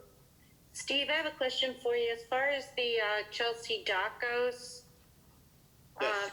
that's the weather's going to be changing, and that's utilized quite a bit. Is that going to be able to be used this year without any problems? I don't, Based on well, the the amount of problem, people that used it? the problem down at the Chelsea dock right now is the retaining wall. That has deteriorated much further than the last time I'd been down there, and we don't actually own that wall. That repair is going to be dependent upon the yacht club. So, I don't Reddit, know that it would there's prevent nothing us- we really can do. Excuse me? There's nothing really we can do, right? I don't believe so. I believe that's on the yacht club. No, Jim? on that point, I've asked Tim Moot, they've been looking at that, Angela, and in fact, we did have some preliminary discussions a while back with the yacht club. They were, I think, willing to consider some different options and approaches where they may, in fact, help repair it, but then we could take it over and maintain it. There were different things they're interested in. So as far as possible options, I think that we need to get the engineers to look at and see what is necessary to be done, and then you and anyone else can have a discussion with the yacht club. Jim, Yeah. Can you do that and get back with me, please, as soon as you can? Because, it's going to be April before we know it, and people are going to be like, Yeah, I think Tim. going down Tim there, can and that's a big thing for that area. Right. I think Tim can, Jim? Moot can relook at that and, finalize something there. The other one, Steve, is the ramp itself, right? How Right. That's another huge issue. Right. So, Are you there, Tim? Yes, I'm here. So, like last year, we came up with a concept. I think it was about roughly $180,000, but we'd have to coordinate with the yacht club. If the town was going to spend town money, they have to have the town land, right? So it's like we'd have to coordinate some sort of land deal, or the Steve's right. The wall is getting worse, but to me, it's not going to. At least the last time I looked at it in the fall, I don't know, Steve. Is it even worse than what was in the fall? But I think the ramp that the town owns could still be installed, couldn't it? I mean, unless this wall is like. Well, my concern about that wall is the fence that's supported by the wall. The proximity is very close to the ramp, to the dock, and my concern is if the wall does give way, that fence will come down, and I just fear that it would happen when somebody's on that ramp. the safety thing for sure. Right. The ramp was another LWRP component that we put in for the grant, back in 2019. So we had made an attempt, and again, it comes down to dollars, and now it's the land issue, as to who owns the land where the wall needs to be replaced. So. Okay, this really does need to be addressed because there is a high volume of people that do use this. The traffic is tripled with people with their boats going down to the launch, so I would appreciate any assistance. Yeah, I can re-engage. You can give me, and I'm willing to meet, and I'll set up a meeting with the yacht club, but I don't want this to get away and unfortunately have an accident or somebody get hurt or something. So thank you. If you could get back with me, please. But Tim, look at both the wall and then the ramp. okay? Yes. I'll see if I can find Steve, it. I got a couple for you if I could. So looking at Marks Field, I know we allocated some money for the memorial. I think we allocated about $19,000, and then I know you said you had to do that in-house, but I think they came out of Parkland Trust. Is that something we can take a look at? Because I noticed you put hours out here as well. You have 80 hours worth of work here that you're looking at. That's a big one. Robinson Lane, the dugout floors, we got a couple of them where the floors it's a safety hazard where they're actually rising out of the ground. They're uneven. We should take a look at that. I don't see that on your list. And then unless I missed it, and the other one is Rockingham. I know we got the benches, and at some point in time, it would be nice to get those installed. I see they're priority 2, but we already have them in stock, so we have them in stock. We should probably. Well, yes, though the ones that I've listed are the ones in addition to what we already have. Okay. I anticipate having the new ones that we have on hand. I anticipate having them in the parks within a month. Great, thanks, Steve. Excellent. Thank you. Weather Permitting, right? Well, yeah, as long as there's not 2 feet of snow on the grounds. Thanks, Steve. Hey, Steve, how bad are the potholes down at the boat ramp? Are they? They're obviously probably getting worse. How bad? Yeah, it depends on the tide. At low tide, it's pretty severe. Yeah. There is I believe about an 18-inch drop off. Yeah, that's about Yeah. right, Steve. Yeah, at low tide that, the trailers encounter backing into to launch the boats. It's Right. underwater. It's never really exposed. Because basically the concrete lip has eroded, or the Right. asphalt has eroded away. It's gone. Right. Right. Big drop off from that concrete ramp. Are there any grants or anything we could go for to fixing this? Yeah, there are, or there were, and what we were trying to do is phase 1 with the LLRP, to get, the studies, finalized and paid for. But yes, we're looking at that, and right now, the water side, and I've worked with Scott Williams, the waterfront ones are least funded, and because they also usually don't involve other income groups and so forth. Although I've argued here that we have a lot of people with lower income that use that for fishing boats, right? Yes. They depend on the fishing in the water, and that's one reason I was able to keep the ramps open, last spring when they were trying to close all boat ramps. And I said, wait a second, we have all these fishermen, our residents that depend on the fish for their livelihood, so we kept it open. But that's what we need to try to do. And of course, Chelsea does have some other income levels, I think, Angela, we can talk about. But we have had Scott look into that. Nothing right now that we can find, but we're still keeping an eye on it. Thank you. Mm-hmm. You're welcome. Yeah. And the other thing, I don't want to get Jim Horan to go off on a 15-minute discussion, but we do have some road boundary issues. But Jim, maybe you can take just a couple minutes to summarize, because we have to address that also for the wall and the ramp, right? Well, Try to make it under 15 hours if you can. right now, the boat ramp is actually shown on a map as a highway. So, it's listed as a town highway. So one of the things we were talking about at some point in time, and it's in the original plat from, the 1810, that laid out the street grid in Chelsea.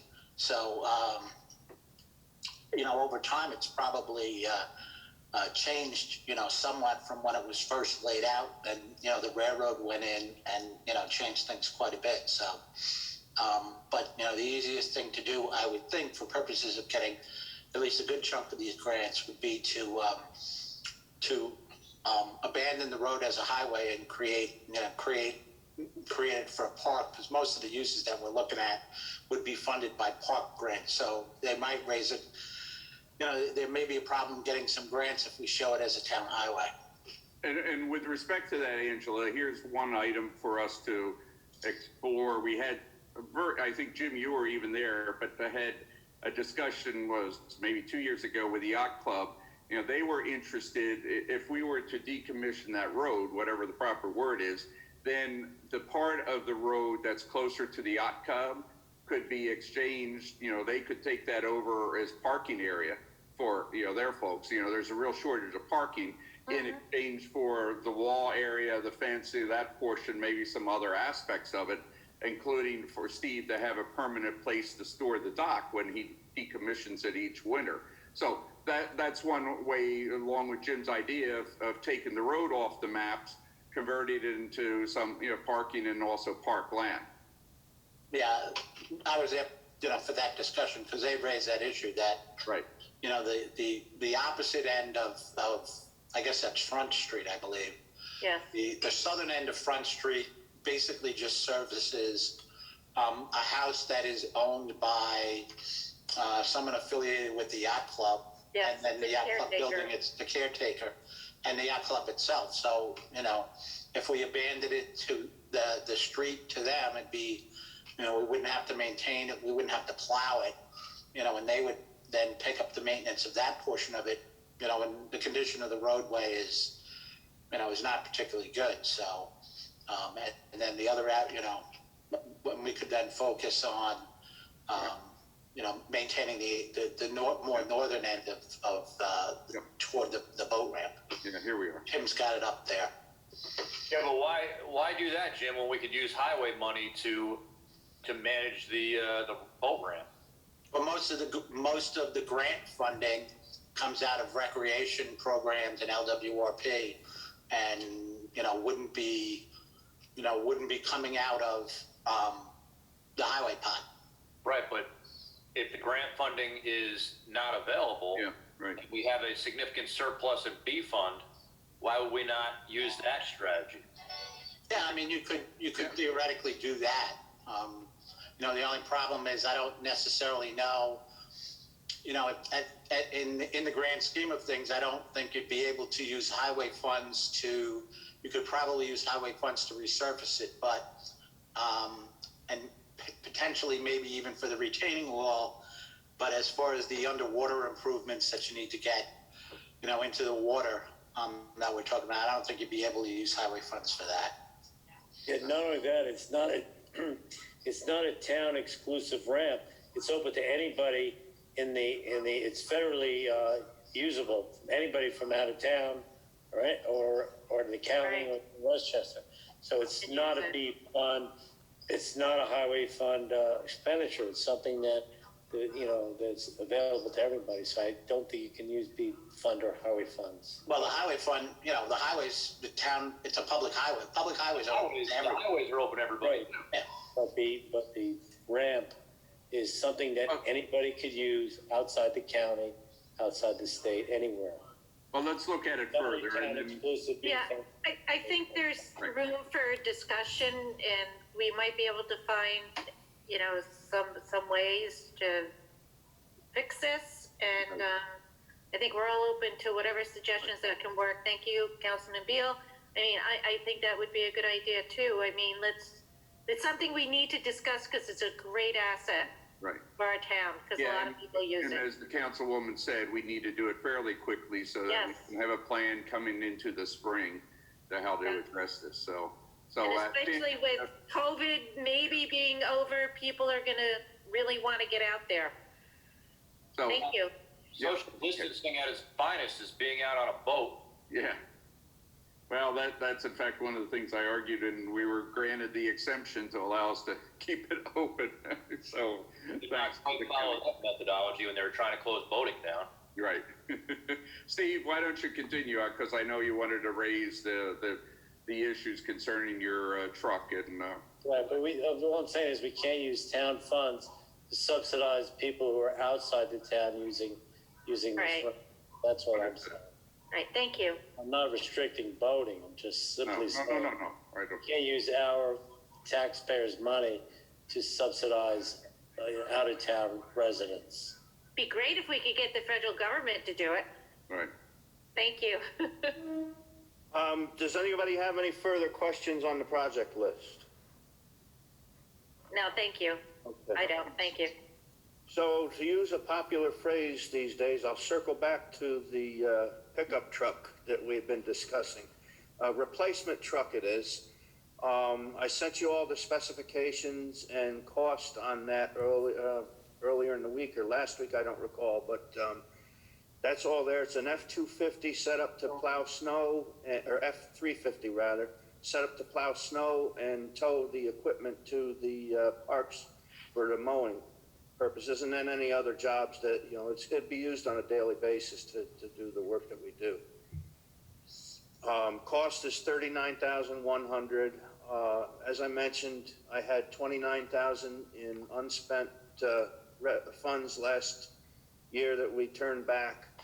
And I anticipate that the truck that we surplus that's being replaced would bring between $2,000 and $2,500 in a surplus sale. Current truck is a 2003 Chevy. It's got 150,000 miles on it. Pretty good amount of rust, and it's gotten to the point where we're spending more in repairs than the truck is worth.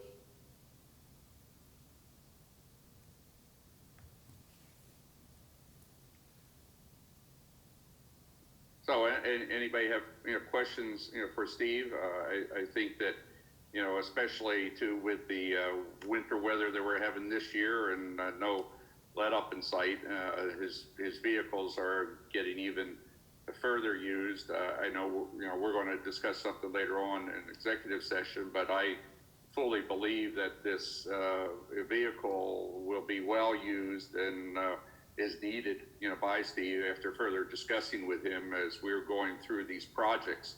He didn't identify in there, but certainly with me, identified how the truck could be used for a lot of what he has on there in addition to his current equipment. So I certainly fully support and endorse us allowing Steve to go and acquire the truck, and then also to dispose of the existing one, the 2003 Chevy. Does the existing one, it's not on the road now, right? So you could sell it today? No, it is. We're using it. I'm keeping it going as best we can. Yeah. It's one of our frontline plow trucks.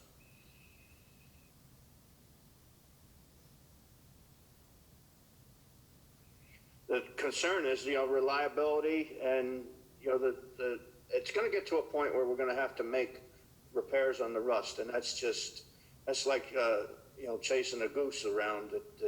You'll never catch up with it.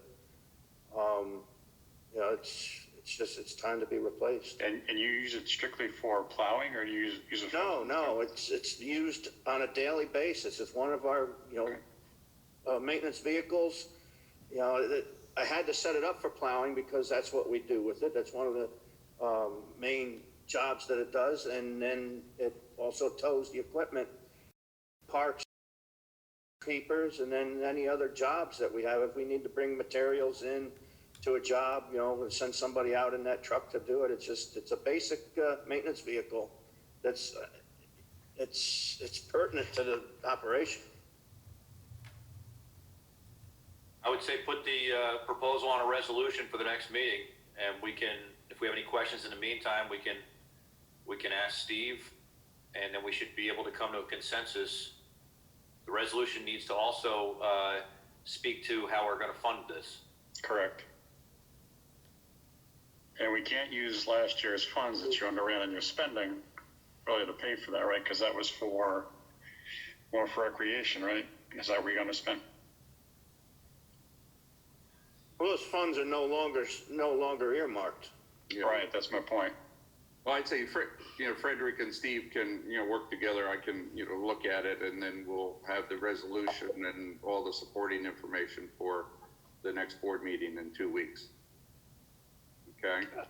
I think what Steve is hinting at is that the money should come out of fund balance, because he's saying that he underspent last year. It was returned to fund balance, so the board should consider funding this vehicle from fund balance. Right. What was the total cost on this again? $39,100. Right. And then I understand there were unspent funds last year. There was no need to encumber. that money goes into fund balance. So this would be just paid for out of fund balance, out of a fund balance. I'm not a big fan of making capital purchases out of a fund, but we did have a conversation at the end of last year that he had money left over. So that said, I'm willing to entertain purchasing this from a fund balance based on a prepared resolution that indicates such for the next meeting. Okay. So if you get us the information, we can prepare the Right, resolution. I'll send it all to you tomorrow morning. Okay, great. If And this is a state bid, right? Correct, yep. Went Okay. through the OGS system. Okay. And then second item is moving back to the man lift that we have been using and, could use in addition on a number of different jobs that we do.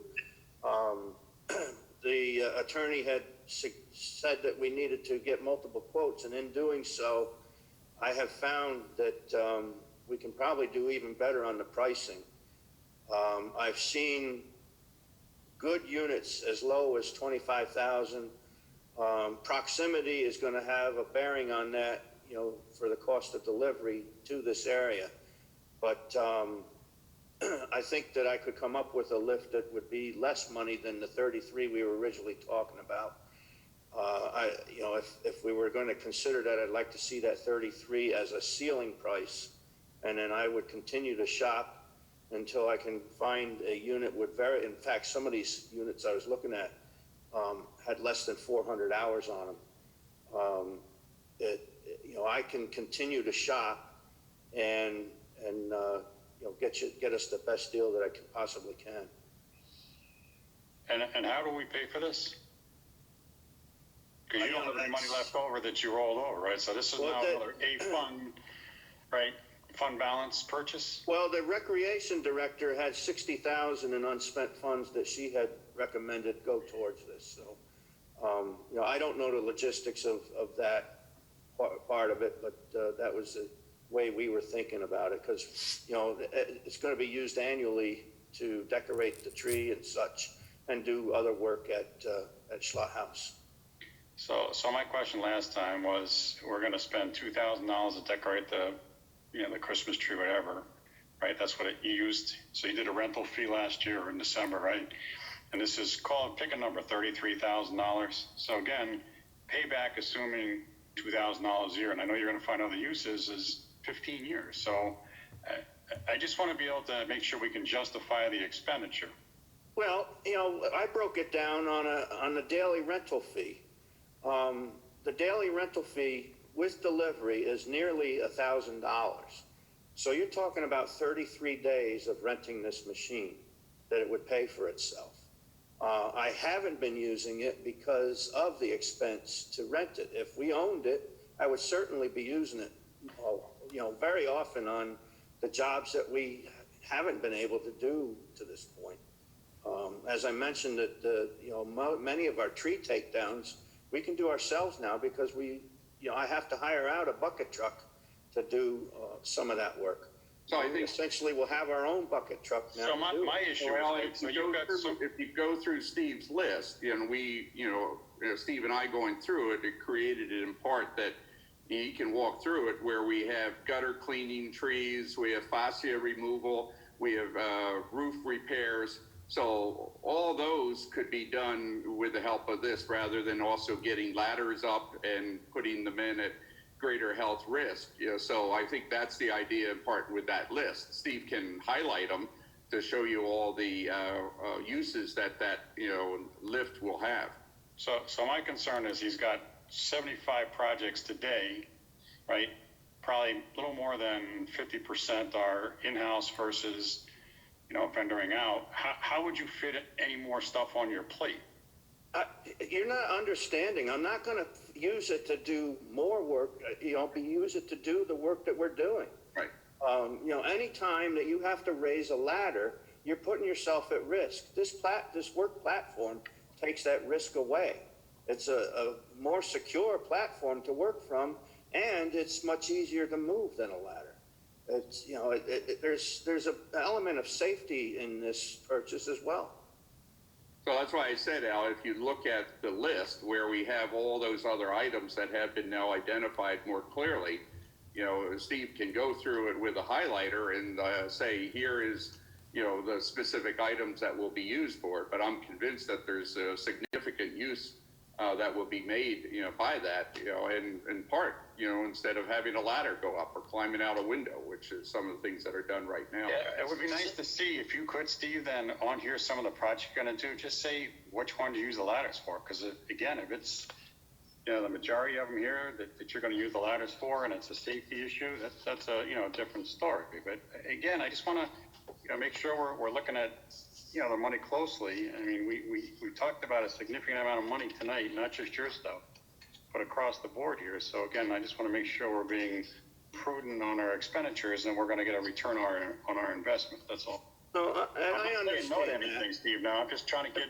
just the answers. That's all. Yeah, I understand that, and I'll tell you, you know, I spend your money like it's mine, and I try to get the biggest bang for the dollar here that we can. So I always keep that in mind when I come to you with what I like to think will help us out to do the work that you need us to do. Okay. No, I agree. I think it would be helpful to see the list. So thanks, Steve. Will do. Thank you. Thank you. Anything else, Steve? Oh, yes. You know what? I meant to open with this. When we were clearing snow down at Carnwath after the big storm, I slid off the pavement with our tractor. It's a good-sized tractor, and I was stuck to where our trucks couldn't handle pulling it out. And I called Mike Sheehan and asked for his help. Without hesitation, he sent the payloader down there and got me out. And you know, that was really good cooperation between departments here, and I sure appreciate it and wanted to throw some kudos his way. Thank you. Thanks. Anybody else have any other questions for Steve? Okay, thank you, Steve. Thank you. You know, I guess we'll see you out at the lot, figuratively speaking, around 5 in the morning, right? That's what it looks like. You know, let me know. You know, we'll regroup to look at what the conditions are as that snow is falling, as to what we need to do with town hall tomorrow. Will do. Just be careful, Yeah. honestly, everybody. Yep. Okay, thanks. Okay, let's move on to resolutions. And the first resolution is Resolution 2021-36. This is a resolution establishing wages for various employees of the town of Wappinger not covered under union contract. You know, you'll remember we tabled this from the last meeting to make some corrections. Jim Horan and Sarah have made corrections. Jim, maybe you can first explain it, then what you've done with the new resolution, revised resolution, then Sarah can jump in. So on the revised resolution, we changed the two solid waste attendants. We bumped them up to the minimum wage, which is $12.50 an hour. The dog control officer was removed as he's covered by the collective bargaining agreement. We removed the HR director's position, as she's technically not an employee of the town of Wappinger. She's an employee of the town of East Fishkill, and we reimburse half of her salary to the town of East Fishkill per an agreement. So technically, you know, her compensation is not subject to this resolution. It's subject to the contract with the town of East Fishkill. And then we added the student worker position on there at the minimum wage of $12.50.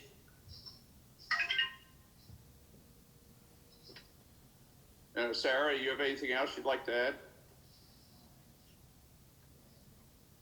Now you're muted. You're muted. Unmute. Sorry, Jen went over all the updates and corrections, so there's nothing more to add. Okay. Any questions before we go to the motion? Seeing none, we still, of course, can contact. Do I have a motion on this particular resolution? I'll make a motion to accept. Okay. I have a second. Okay. Any further discussion? Okay, seeing none, then, Motion by Casella, second by Phillips. that's correct. Correct. Okay, all in favor? Aye. Aye. Any nays or abstentions? Seeing none, the motion passed. The next two items relating to the earlier public meeting, the first is Resolution 2021-42. This is an order making certain determinations in relation to and approving the establishment of extension number 10, says LLC, to United Wappinger Water District of the Town of Wappinger, Dutchess County, New York, pursuant to Article 12 of the town law. Again, this is the water resolution. Do I have a motion? We'll have some discussion. I'll let Jim talk about. Do I have a motion for this? I'll make a motion to accept. Okay. Is there a second? Okay, Jim, do you want to just discuss Motion briefly? by Casella, second by Angela. Yes. So this is the Stonegate Apartments / boarding house on Old Post Road, I believe, there. And they currently have a water system that is has high levels of sodium, as many of the other properties along the Route 9 corridor do. They're under an order from the Dutchess County Department of Health to either upgrade their wells or connect to municipal water. Right now, the water district ends at the Aroma parcel. This property abuts the Aroma parcel, and also there was a house that was on that stretch of Old Post Road there that had been taken down. It was taken down probably, I'd say, about 10 years ago now. That was the property. There's a multifamily development that has been approved there by the planning board, I believe, probably when Angela was on the planning board. So that property is also in the district.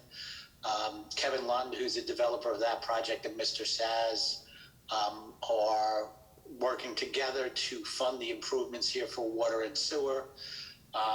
They will be connecting those two parcels, those two properties to this new connection. So the Saz parcel is not in the water district, nor is it in the sewer district, which again just ends immediately to the south. With respect to the sewer system on this property, there is a pump station that is proposed to be located on the Saz property. That pump station will pump sewer up to a manhole, I believe, in front of Mercedes-Benz, the Mercedes-Benz dealer, at which point in time it then drains by gravity into the rest of the system down past Adams and then across to the west side of Route 9. There is additional capacity that's built into this pump station so that it can service adjacent properties, and also the location of the pump station is such that in the future, if there is a bore under Old Hopewell Road or a diagonal bore from Stonegate over toward the area of Sergeant Palmatier Park, the flow can be the flow from the pump station would be redirected in that manner. So this has been designed with the idea of improvements in the future, and the cost of the improvements are being paid for by the property owners and not by any bonding from the town. Okay, thanks, Jim. Any other questions? I just got a quick question. So those systems come down currently past Mercedes and stop at Aroma? Is that where they are currently now? So right now there is Aroma is connected via an easement behind which I guess is now Mavis Tire, used to be R&S Strauss. So, and then it comes up toward Mercedes-Benz. Okay. So there was some concern with respect to connecting from the back of the property with respect to whether or not that main would be able to handle the additional multifamily plus the Stonegate property. So the cleanest way to do that would be to go to back to this current proposal, I should say, is along the road. Right. So they would be putting new pipes in the road and not in the back. So there is a provision in the agreement that extended the district to Aroma and Mavis Tire that would require them to tie in to the water main if one is put into in the highway, which would be the case here. Whether or not that would make sense, we'll look at it in the future. Right. But I believe there are accommodations in the constructed line for that. Any other questions? Okay, we had motion and second on resolution 2021-42. All in favor? Aye. Aye. Aye. Any nays or abstentions? Seeing none, the motion passed. Next resolution is 2021-43, the companion with respect to the sewer district.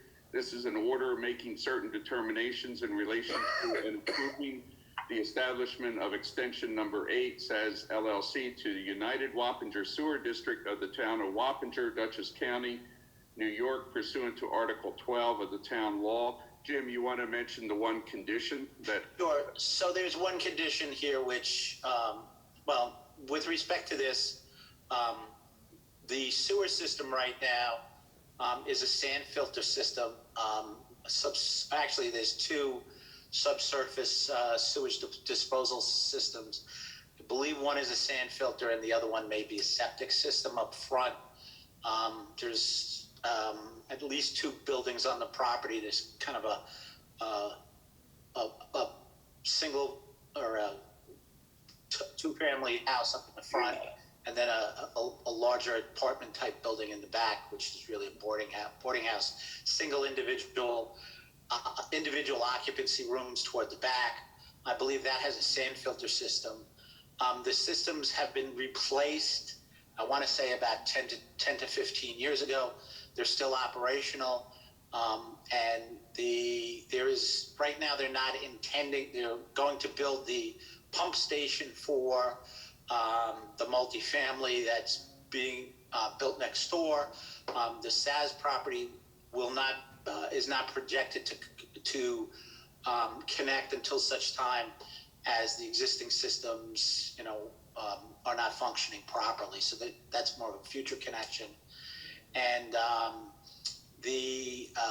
because of our agreement with Tri-Muni has to sign off on any extensions to the district.